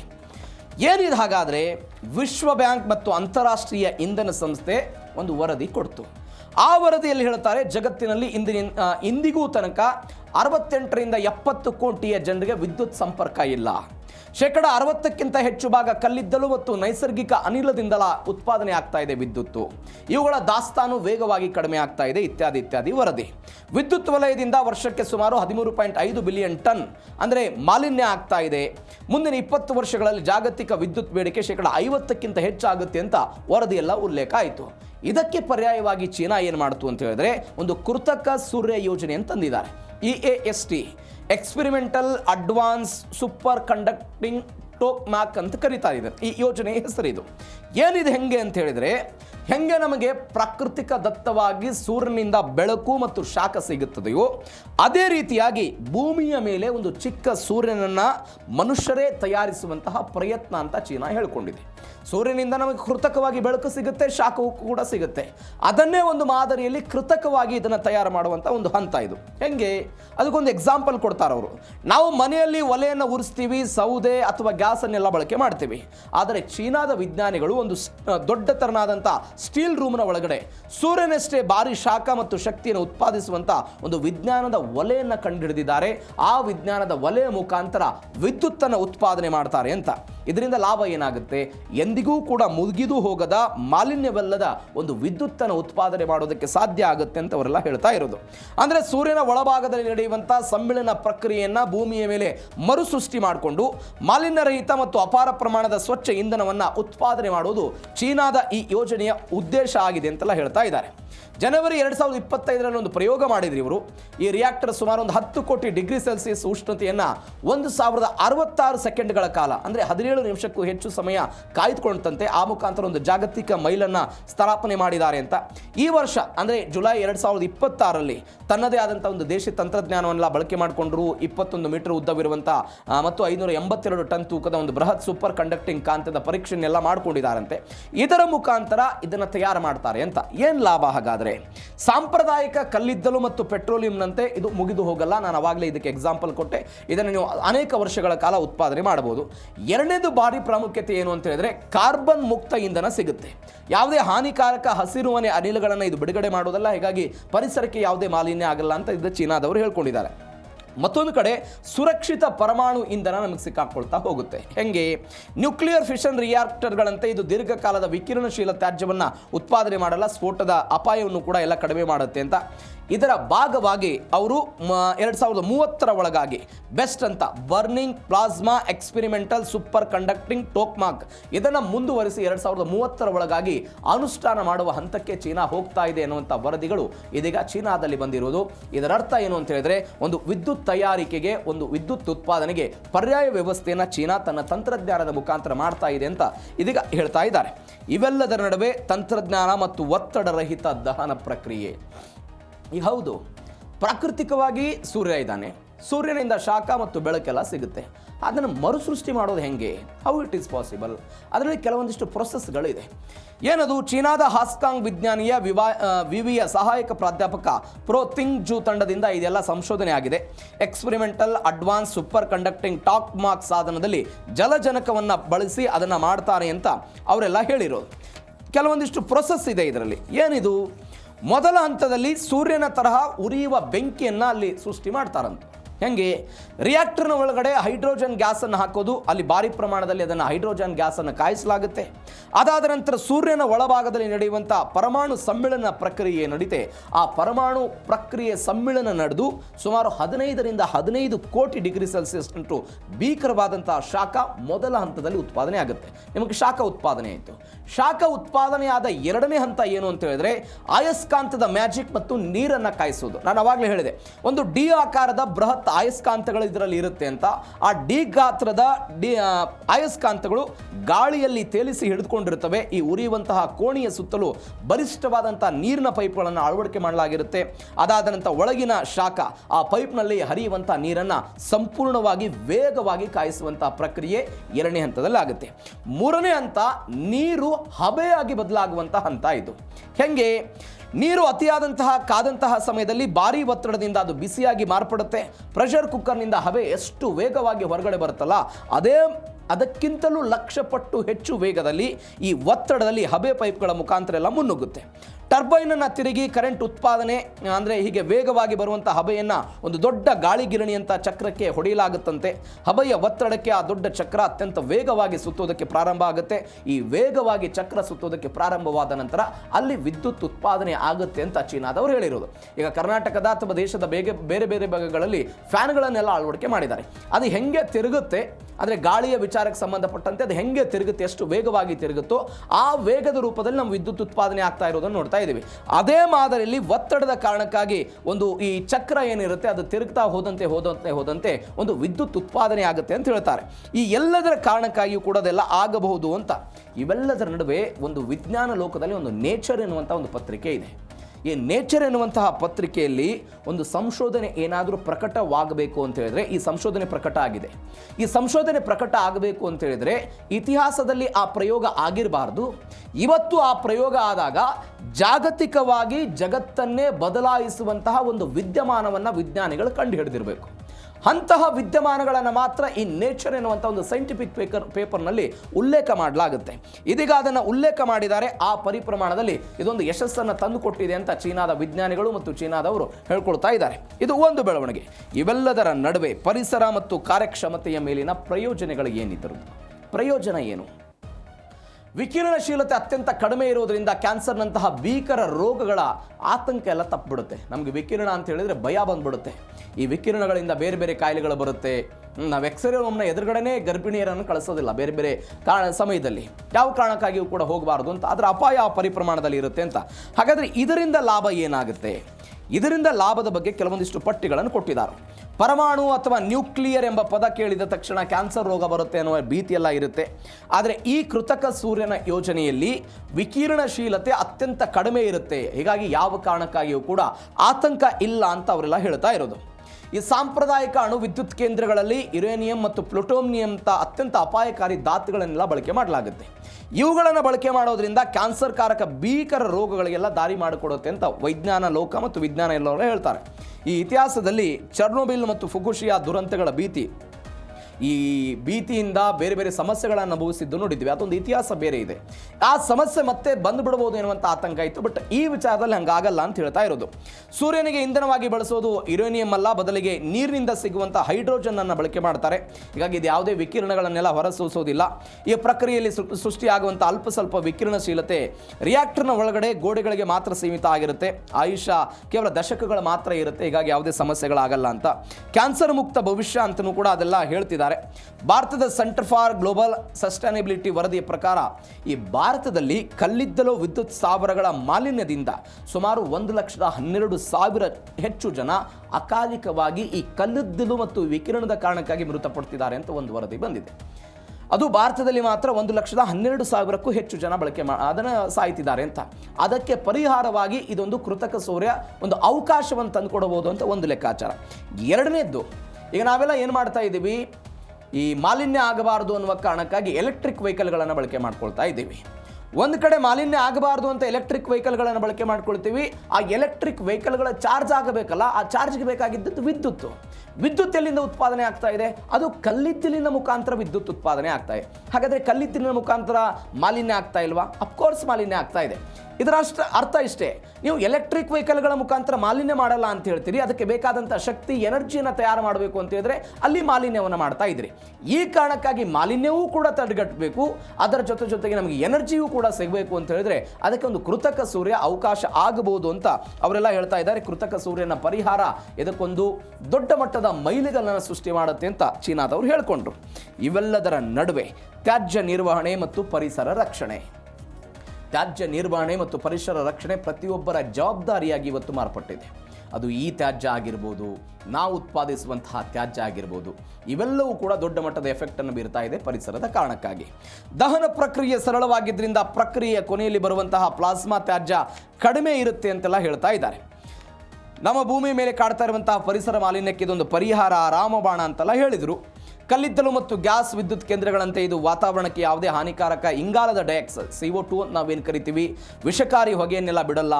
ಜಾಗತಿಕ ತಾಪಮಾನವನ್ನು ತಡೆಯೋದಕ್ಕೆ ಇದೆಲ್ಲ ಸಹಕಾರಿಯಾಗುತ್ತೆ ಅಂತ ಅವರು ಹೇಳಿದ್ದಾರೆ. ಪ್ರಸ್ತುತ ಇರುವಂಥ ಸಾಂಪ್ರದಾಯಿಕ ಅಣು ವಿದ್ಯುತ್ ಕೇಂದ್ರಗಳು ಅಪಾಯಕಾರಿ ವಿಕಿರಣಶೀಲ ತ್ಯಾಜ್ಯವನ್ನು ಉತ್ಪಾದನೆ ಮಾಡ್ತವೆ. ಸಾವಿರಾರು ವರ್ಷಗಳಿಂದ ಇದನ್ನು ಸುರಕ್ಷಿತವಾಗಿಡೋದೆಲ್ಲ ದೊಡ್ಡ ಮಟ್ಟದ ತೆಲ್ಲುವಾಗಿದೆ. ಆದರೆ ಕೃತಕ ಸೂರಿನಲ್ಲೆಲ್ಲ ಇದಿಲ್ಲ ಅಂತ. ಎಲ್ಲಕ್ಕಿಂತ ಹೆಚ್ಚಾಗಿ ಈ ಇಂಧನ ಹೈಡ್ರೋಜನ್ ಏನಿದೆ ಇದನ್ನು ಸಮುದ್ರದ ನೀರಿನಿಂದ ಸುಲಭವಾಗಿ ಪಡಿಬೋದು. ಹಾಗಾಗಿ ಭೂಮಿಯನ್ನು ಅಗೆದು ಕಲ್ಲಿದ್ದಲು ಯುರೇನಿಯಂ ಗಣಿಗಾರಿಕೆ ಇತ್ಯಾದಿ ಮಾಡಿ ಪರಿಸರವನ್ನು ಹಾನಿ ಮಾಡೋದು, ಪರಿಸರ ಮಾಲಿನ್ಯ ಮಾಡುವಂಥ ಹಂತಕ್ಕೂ ಕೂಡ ಹೋಗೋದಕ್ಕೆ ಸಾಧ್ಯ ಇಲ್ಲ. ಪ್ರಕೃತಿ ನಾಶ ಇವೆಲ್ಲವೂ ಕೂಡ ಕಡಿಮೆ ಆಗುತ್ತೆ ಅಂತ. ಇವೆಲ್ಲದರ ಜೊತೆಗೆ ಮಹತ್ವದ ಬೆಳವಣಿಗೆ ಏನು ಅಂತ ಹೇಳಿದ್ರೆ, ನೀವು 1 ಗ್ರಾಂ ಕೃತಕ ಸೂರ್ಯನ ಇಂಧನ ಸುಮಾರು 8 ಟನ್ ಕಲ್ಲಿದ್ದಲು ಅಥವಾ 2400 ಲೀಟರ್ ಪೆಟ್ರೋಲ್ ನೀಡುವಷ್ಟೇ ಭಾರಿ ಪ್ರಮಾಣದ ಶಕ್ತಿಯನ್ನು ಉತ್ಪಾದನೆ ಮಾಡುತ್ತೆ ಅಂತ. ಅಂದರೆ ಕೃತಕ ಸೂರ್ಯ 1 ಗ್ರಾಂ ಕೃತಕ ಸೂರ್ಯನನ್ನು ಇವರು ತಯಾರು ಮಾಡಿದರೆ ಅಲ್ಲಿ ಏನು ಪರಿಪ್ರಮಾಣದಲ್ಲಿ ವಿದ್ಯುತ್ ಬರುತ್ತೋ ಅದೇ ವಿದ್ಯುತ್ತನ್ನು ನೀವು ಕಲ್ಲಿದ್ದಲಿನ ಮುಖಾಂತರ ಏನಾದರೂ ತಯಾರು ಮಾಡಿದರೆ 8000 kg ಕಲ್ಲಿದ್ದು ಬರುತ್ತೆ. ಅಂದರೆ ಅದರ ಅರ್ಥ ಅಲ್ಲಿ ಮಾಲಿನ್ಯ ಎಷ್ಟಾಗುತ್ತೆ ಅಂತ ಒಂದು ಕಂಪ್ಯಾರಿಸನ್. ಅಷ್ಟೇ ಪರಿಪ್ರಮಾಣದ ವಿದ್ಯುತ್ತನ್ನು ನೀವು ಪೆಟ್ರೋಲ್ನಿಂದ ಏನಾದರೂ ಮಾಡ್ತಾರೆ ಅಂತ ಹೇಳಿದರೆ 2400 ಲೀಟರ್ ಪೆಟ್ರೋಲ್ ಬೇಕಾಗುತ್ತೆ. ಇದಕ್ಕೆ ಪರ್ಯಾಯವಾಗಿ ಇದೀಗ ಸೂರ್ಯ ಅಂತ. ಅಂದರೆ ಪೆಟ್ರೋಲ್, ಡೀಸೆಲ್ ಇವೆಲ್ಲವೂ ಕೂಡ ಮುಗಿದು ಹೋಗುವಂತಹ ಇಂಧನಗಳು. ಆದರೆ ಇದು ಕೃತಕ ಸೂರ್ಯ ಮುಗಿದು ಹೋಗದೇ ಇರುವಂತಹ ಇಂಧನ. ಈ ಕಾರಣಕ್ಕಾಗಿ ಇದನ್ನು ನಾವು ಅನ್ವೇಷಣೆ ಮಾಡಿದ್ದೀವಿ ಅಂತ ಚೀನಾದವರು ಹೇಳಿರೋದು. ಇವೆಲ್ಲದರ ನಡುವೆ ಕೆಲವೊಂದಿಷ್ಟು ಅಪಾಯಗಳಿದೆ.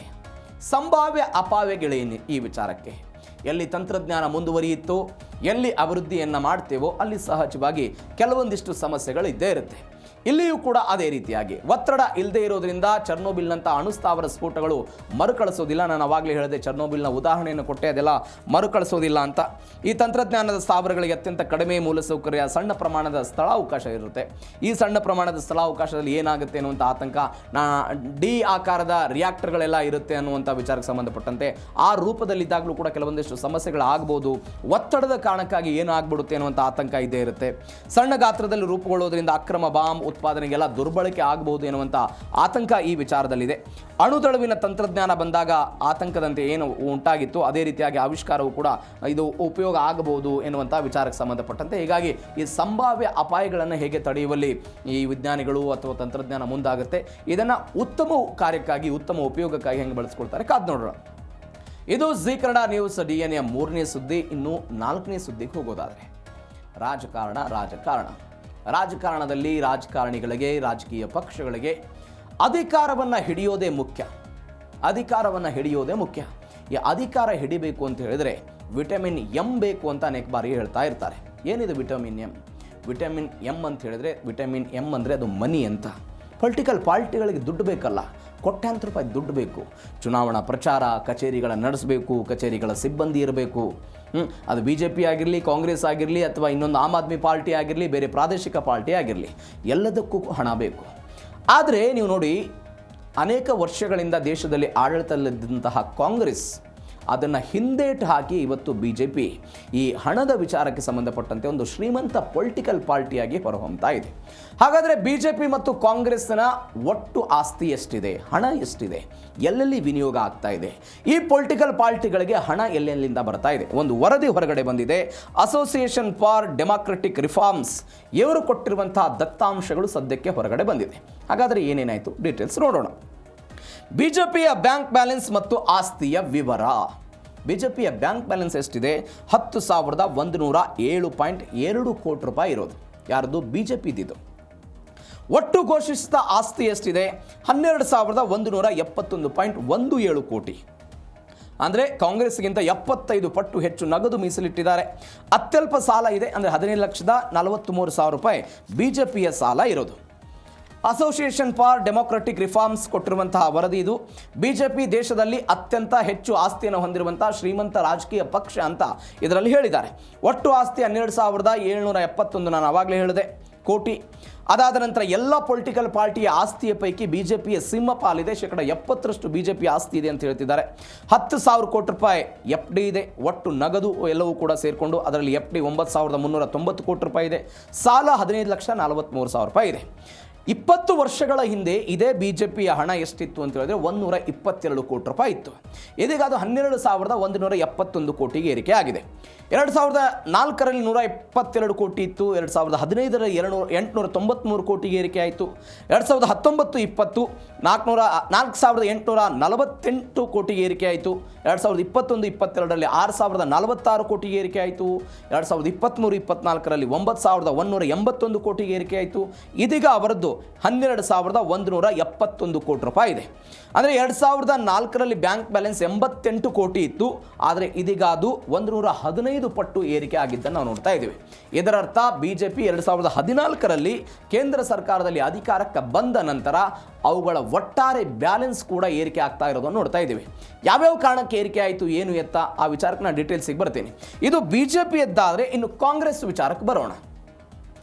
ಕಾಂಗ್ರೆಸ್ ವಿಚಾರ 70 ವರ್ಷ ಆಡಳಿತವನ್ನು ನಡೆಸಿದ್ರು ಅಂತೆಲ್ಲ BJPಯವರು ವಾದ ಮಾಡಿದ್ದು, ಅದನ್ನು ಟೀಕೆ ಟಿಪ್ಪಣಿ ಮಾಡಿದ್ದು. ಹಾಗಾದರೆ ಕಾಂಗ್ರೆಸ್ರದ್ದು ಎಷ್ಟಿದೆ? 133.97 ಕೋಟಿ. ಯಾರ್ದು? ಇದೇ ಕಾಂಗ್ರೆಸ್ನವ್ರದ್ದು. ಅದೇ ಬ್ಯಾಂಕ್ ಬ್ಯಾಲೆನ್ಸ್ BJPದು ಎಷ್ಟಿದೆ? 10,107 ಕೋಟಿ ಇದೆ. ಅಂದರೆ ಅಜಗಜಾಂತರ ವ್ಯತ್ಯಾಸ ಕಾಂಗ್ರೆಸ್ ಮತ್ತು BJPಗೆ ಇರೋದನ್ನು ನೀವು ಗಮನಿಸ್ತಾ ಇದ್ದೀರಿ.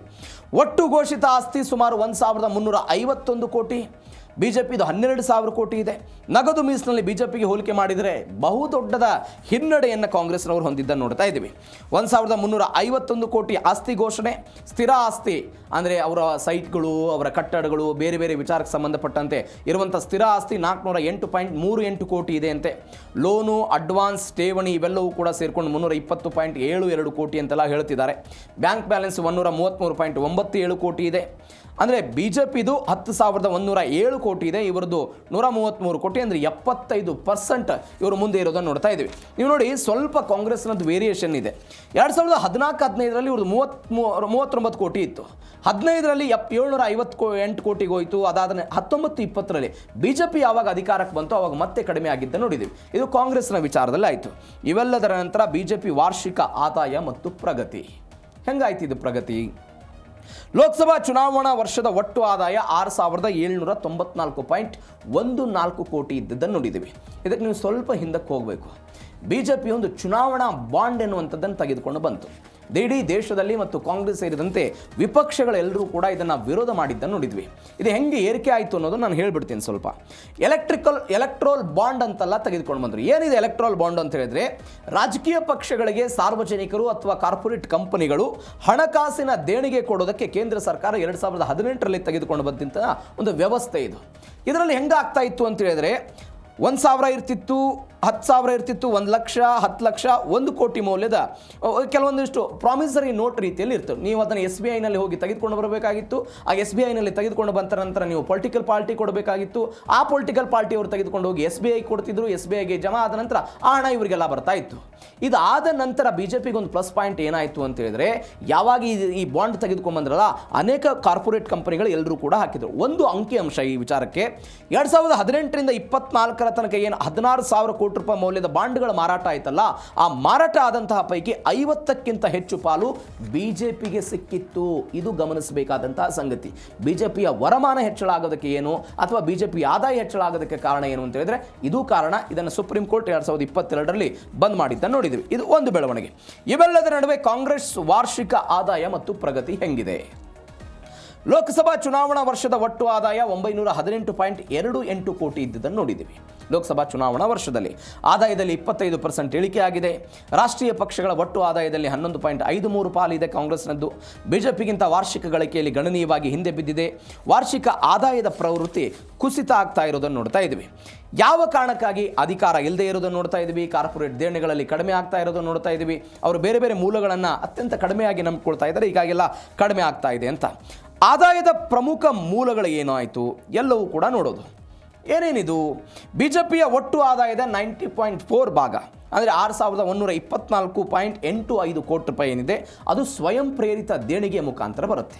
ಸ್ವಯಂ ಪ್ರೇರಿತ ದೇಣಿಗೆ ಮುಖಾಂತರ. ದೊಡ್ಡ ಠೇವಣಿಗಳಿಗಾಗಿ ಬಿಜೆಪಿ ವರ್ಷಕ್ಕೆ ಬಡ್ಡಿಯಿಂದಲೇ 634 ಕೋಟಿ ರೂಪಾಯಿ ಬರುತ್ತವರಿಗೆ.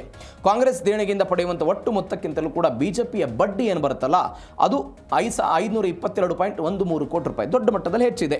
56.8 ಭಾಗವನ್ನು ಸ್ವಯಂ ಪ್ರೇರಿತ ದೇಣಿಗೆಗಳ ಮುಖಾಂತರ ಕಾಂಗ್ರೆಸ್ ತನ್ನ ಆದಾಯದ ಭಾಗವಾಗಿ ತೆಗೆದುಕೊಳ್ಳುತ್ತೆ. 350.12 ಕೋಟಿಯನ್ನು ಕೂಪನ್ ಮಾರಾಟ, ಸಾರ್ವಜನಿಕ ನಿಧಿ ಸಂಗ್ರಹಗಳಿಂದ ಇವರೆಲ್ಲ ಪಡೆದುಕೊಂಡಿದ್ದ ನೋಡಿದ್ದೀವಿ. ಇವೆಲ್ಲದರ ನಡುವೆ ಆಡಳಿತಾತ್ಮಕ ವೆಚ್ಚ, ಸಾಲ ಮತ್ತು ಮಾದರಿ. ವೆಚ್ಚ ಇದೆ, ಸಾಲ ಇದೆ, ಅದಾದ ನಂತರ ಸಿಬ್ಬಂದಿಗಳಿಗೆ ಪೇಮೆಂಟ್ ಮಾಡಬೇಕಲ್ಲ, ಎಲ್ಲವೂ ಕೂಡ ಇದೆ. ಏನೇನಾಯ್ತಿದು? ಕಚೇರಿ ನಿರ್ವಹಣೆ ಮತ್ತು ಸಿಬ್ಬಂದಿ ವೇತನಕ್ಕಾಗಿಯೇ ಬಿಜೆಪಿ 323.05 ಕೋಟಿ ರೂಪಾಯಿ ಖರ್ಚು ಮಾಡ್ತಾರೆ. ಅಂದರೆ ಬೇರೆ ಬೇರೆ ರಾಜ್ಯಗಳಲ್ಲಿರುವಂತಹ ಕಚೇರಿಗಳು, ಆ ಕಚೇರಿಯಲ್ಲಿರುವಂತಹ ಸಿಬ್ಬಂದಿ ಇತ್ಯಾದಿ ಇತ್ಯಾದಿ ಅಂತ 6 ರಾಷ್ಟ್ರೀಯ ಪಕ್ಷಗಳ ಒಟ್ಟು ಆದಾಯದಲ್ಲಿ ಬಿಜೆಪಿ ಒಂದರ ಪಾಲು 85% ಇದೆ. ಕಾಂಗ್ರೆಸ್ ಪಕ್ಷ ತನ್ನ ಆಡಳಿತಾತ್ಮಕ ವಿಭಾಗಕ್ಕೆ 159 ಕೋಟಿ ರೂಪಾಯಿ ಖರ್ಚು ಮಾಡ್ತಾರಂತೆ. ಬಿಜೆಪಿ ಸಾಲದ 15.43 ಲಕ್ಷ ನಾನು ಅವಾಗಲೇ ಹೇಳಿದೆ. ಬಿಜೆಪಿ ತನ್ನ ಹಣಕಾಸು ವ್ಯವಸ್ಥೆಗೆ ದೊಡ್ಡ ಮಟ್ಟದ ದೇಣಿಗೆ, ಹೂಡಿಕೆ, ಬಡ್ಡಿ ಎಲ್ಲ ನೆಚ್ಚಿಕೊಂಡಿದೆ. ಆದರೆ ಕಾಂಗ್ರೆಸ್ ಸಾರ್ವಜನಿಕ ಸಂಗ್ರಹಣೆ, ಕೂಪನ್ ಮಾರಾಟ, ಸದಸ್ಯತ್ವ ಇವುಗಳ ಮೇಲೆ ಹೆಚ್ಚಳ ಜಾಸ್ತಿ ಡಿಪೆಂಡೆನ್ಸಿ ಆಗಿರೋದು ಕಾರ್ಪೊರೇಟ್ ಕಂಪನಿಗಳಿಂದಲೂ ಕೂಡ. ಅಂದರೆ ಕಾರ್ಪೊರೇಟ್ ವಲಯದಲ್ಲಿ ಇವರಿಗೆ ಬರುವಂತಹ ಆ ದೇಣಿಗೆ ಏನಿದೆ ಅದು ಕಡಿಮೆ ಆಗಿರೋ ಕಾರಣಕ್ಕಾಗಿ ಕಾಂಗ್ರೆಸ್ನದ್ದು ಕಡಿಮೆ ಆಗಿದೆ ಅಂತ ಹೇಳ್ತಾ ಇದ್ದಾರೆ. ನೋಡೋಣ ಏನಾಗುತ್ತೆ ಆ ವಿಚಾರದಲ್ಲಿ. ಇದು 4ನೇ ಸುದ್ದಿ. ಆದರೆ ಇನ್ನು ಕೊನೆಯ ಸುದ್ದಿ, ನಾವು ಮಳೆ ಇಲ್ಲ ಅನ್ನುವ ಕಾರಣಕ್ಕಾಗಿ ಕರ್ನಾಟಕ ತಮಿಳುನಾಡಿನ ನಡುವೆ ನೀರಿನ ವಿಚಾರದಲ್ಲಿ ಗೊಂದಲ ಆಗಿದ್ದನ್ನು ನೋಡ್ತಾ ಇದ್ದೀವಿ. ಇವೆಲ್ಲದರ ನಡುವೆ ಮೊನ್ನೆ ಜಮ್ಮು ಕಾಶ್ಮೀರ, ಕೇರಳದಲ್ಲಿ ಕೆಲವೊಂದಿಷ್ಟು ಅಹಿತಕರ ಘಟನೆಗಳು ಸಂಭವಿಸಿತ್ತು. ಇದೀಗ ಅಕ್ಷರಶಃ ಅಸ್ಸಾಂನಲ್ಲಿ ನೆರೆ ಹಾವಳಿ ತಣ್ಣಗಾದಂತೆ ಕಾಣಿಸ್ತಾ ಇಲ್ಲ. ಅಲ್ಲಿಯ ಜನ ಕಣ್ಣೀರಲ್ಲಿ ಕೈ ತೊಳಿತಾ ಇರೋದನ್ನು ನೋಡ್ತಾ ಇದ್ದೀವಿ. ಸಮಸ್ಯೆಗಳು, ಬೀದಿಗೆ ಬಂದುಬಿಟ್ಟಿದ್ದಾರೆ ಜನ, ನೋಡ್ತಾ ಇದ್ದೀರಿ ನೀವು ದೃಶ್ಯದಲ್ಲಿ. ರಾಜ್ಯದಲ್ಲಿ ಪ್ರವಾಹದ ಈ ತೀವ್ರತೆ ಎಲ್ಲ ಮುಂದುವರೆದಿದೆ. ಸಾವಿನ ಸಂಖ್ಯೆ ಜಾಸ್ತಿ ಆಗ್ತಾ ಇದೆ. ಅದನ್ನು ತಡೆಗಟ್ಟಬೇಕು ಅಂತ ಸರ್ಕಾರ ಕ್ರಮಗಳು ತೆಗೆದುಕೊಳ್ತಾ ಇದೆ. ಆದರೆ ಇವೆಲ್ಲದರ ನಡುವೆಯೂ ಕೂಡ ಪ್ರವಾಹದ ಭೀತಿ. ಅಸ್ಸಾಂ ಪ್ರವಾಹದಲ್ಲಿ 75 ಜನ ಮೃತಪಟ್ಟಿದ್ದಾರೆ. ಗಮನಿಸಬೇಕಾದ ಸಂಗತಿ ನೀವು. ಭೀಕರವಾಗಿ ಮಳೆ ಆಗ್ತಾ ಇರೋ ಕಾರಣಕ್ಕಾಗಿ 75 ಮಂದಿ ಮೃತಪಟ್ಟರು. 7 ಜಿಲ್ಲೆಗಳಲ್ಲಿ ಪ್ರವಾಹದ ತೀವ್ರ ಸಂಕಷ್ಟ ಮುಂದುವರೆದಿದೆ. 622 ಹಳ್ಳಿಗಳಲ್ಲೆಲ್ಲ ನೀರಿನಲ್ಲಿ ಮುಳುಗು ಹೋಗ್ಬಿಟ್ಟಿವೆ. 3.32 ಲಕ್ಷಕ್ಕೂ ಹೆಚ್ಚು ಜನರು ಜಲಾವೃತ ಪ್ರದೇಶದಲ್ಲಿ ವಾಸ ಮಾಡ್ತಿದ್ದಾರೆ. ಶಿವಸಾಗರ ಜಿಲ್ಲೆಯ ನಜೀರಾ ಪ್ರದೇಶದಲ್ಲಿ 7 ಮಂದಿ ಬಲಿಯಾಗಿದ್ದನ್ನು ನೋಡ್ತಾ ಇದ್ದೀವಿ. ಚರಾಯ್ದೇವ್ ಜಿಲ್ಲೆಯಲ್ಲಿ 1.42 ಲಕ್ಷ ಜನರು ಸಂಕಷ್ಟಕ್ಕೀಡಾಗಿದ್ದಾರೆ. ಇದು ಅಸ್ಸಾಂನ ಪರಿಸ್ಥಿತಿ. ಅಸ್ಸಾಂ ಸರ್ಕಾರದಿಂದ ಏನೇನು ಕ್ರಮ? ಹಾಗಾದರೆ 81 ಪರಿಹಾರ ಶಿಬಿರಗಳನ್ನು ಮಾಡಿದ್ದಾರೆ ಸರ್ಕಾರಿ ಜಾಗಗಳಲ್ಲಿ. 32,000ಕ್ಕೂ ಹೆಚ್ಚು ಜನರಿಗೆ ಆಶ್ರಯ ಕೊಟ್ಟಿದ್ದಾರೆ. 34 ಪರಿಹಾರ ವಿತರಣಾ ಕೇಂದ್ರಗಳ ಮುಖಾಂತರ ಸಹಕಾರ ಮಾಡ್ತಿದ್ದಾರೆ. ಸೇನೆ, ವಾಯುಪಡೆ, NDRF, SDRF ಮುಖಾಂತರ ಕಾರ್ಯಾಚರಣೆಯನ್ನು ಮಾಡ್ತಿರೋದು. ಅಪಾಯದ ಮಟ್ಟವನ್ನು ಮೀರಿ ಧನಸೇರಿ ನದಿ ಹರಿತಾ ಇದೆ. 45,000ಕ್ಕೂ ಹೆಕ್ಟರ್ಗೂ ಹೆಚ್ಚು ಕೃಷಿ ಭೂಮಿಯೆಲ್ಲ ಮುಳುಗಡೆ ಆಗಿದ್ದನ್ನು ನಾವೆಲ್ಲ ನೋಡ್ತಾ ಇದ್ದೀವಿ. ಇದು ಅಸ್ಸಾಂನ ಕತೆ. ಇವೆಲ್ಲದರ ನಡುವೆ ಭೂಕುಸಿತ ಆಗ್ತಾ ಇದೆ. ಚಾರ್ಧಾಮ್ ಯಾತ್ರೆಯನ್ನು ಸ್ಥಗಿತಗೊಳಿಸಲಾಗಿದೆ. ಉತ್ತರಾಖಂಡದಲ್ಲಿ ಭಾರೀ ಮಳೆ, ವಿವಿಧೆಡೆ ಕುಸಿತ ಆಗ್ತಾ ಇದೆ. ಮೊನ್ನೆ ನಾವು ಈ ಜಮ್ಮು ಕಾಶ್ಮೀರದ ವಿಚಾರಕ್ಕೆ ಸಂಬಂಧಪಟ್ಟಂತೆಯೂ ಅಲ್ಲಿ ಅಮರನಾಥ್ ಯಾತ್ರೆಯನ್ನು ಸ್ಥಗಿತ ಮಾಡಿದ್ದನ್ನು ನೋಡಿದ್ವಿ. ಇದೀಗ ಅದೇ ರೀತಿ ಎಲ್ಲ ಆಗ್ತಾ ಇದೆ. ಚಾರ್ಧಾಮ್ ಯಾತ್ರೆ ಮುಂದಿನ 2 ದಿನ ಸ್ಥಗಿತ ಆಗ್ತಾ ಇದೆ. ಯಾತ್ರೆಯ ಪ್ರಮುಖ ಮಾರ್ಗಗಳಲ್ಲಿ ಭೂಕುಸಿತ ಆಗ್ತಾ ಇದೆ. ಹವಾಮಾನ ಇಲಾಖೆಯಿಂದ ಮಳೆ ಎಚ್ಚರಿಕೆ ಕೊಟ್ಟಿದ್ದಾರೆ. ಸುರಕ್ಷತೆ ಆದ ನಂತರ ಯಾತ್ರೆಗೆ ಅವಕಾಶವನ್ನು ಕೊಡ್ತೀವಿ ಅಂತೆಲ್ಲ ಹೇಳಿದ್ದಾರೆ. ನೋಡೋಣ ಏನಾಗುತ್ತೆ. ಇವೆಲ್ಲದರ ನಡುವೆ ಕರ್ನಾಟಕದ ಪರಿಸ್ಥಿತಿ. ಕರ್ನಾಟಕದಲ್ಲಿ 3 ದಿನ ಮಳೆ ಆಗುತ್ತೆ ಅಂತ ವರದಿ ಇದೆ. Orange alert. ಕರ್ನಾಟಕದ 3 ದಿನ ಮಳೆರಾಯನ ಅಬ್ಬರ ಇರುತ್ತೆ ಅಂತ ಹೇಳಿದ್ದಾರೆ. ಜುಲೈ 31ರ ತನಕ ರಾಜ್ಯದಾದ್ಯಂತ ವ್ಯಾಪಕವಾಗಿ ಮಳೆ ಆಗ್ಬೋದು ಅಂತ ಹೇಳಿದ್ದಾರೆ. ಕರಾವಳಿಗೆ ಆರೆಂಜ್ ಅಲರ್ಟನ್ನು ಘೋಷಣೆ ಮಾಡಿರೋದು. ಅದು ಮೊನ್ನೆಯಿಂದಲೂ ಕೂಡ ಆರೆಂಜ್ ಅಲರ್ಟ್ ಇದೆ.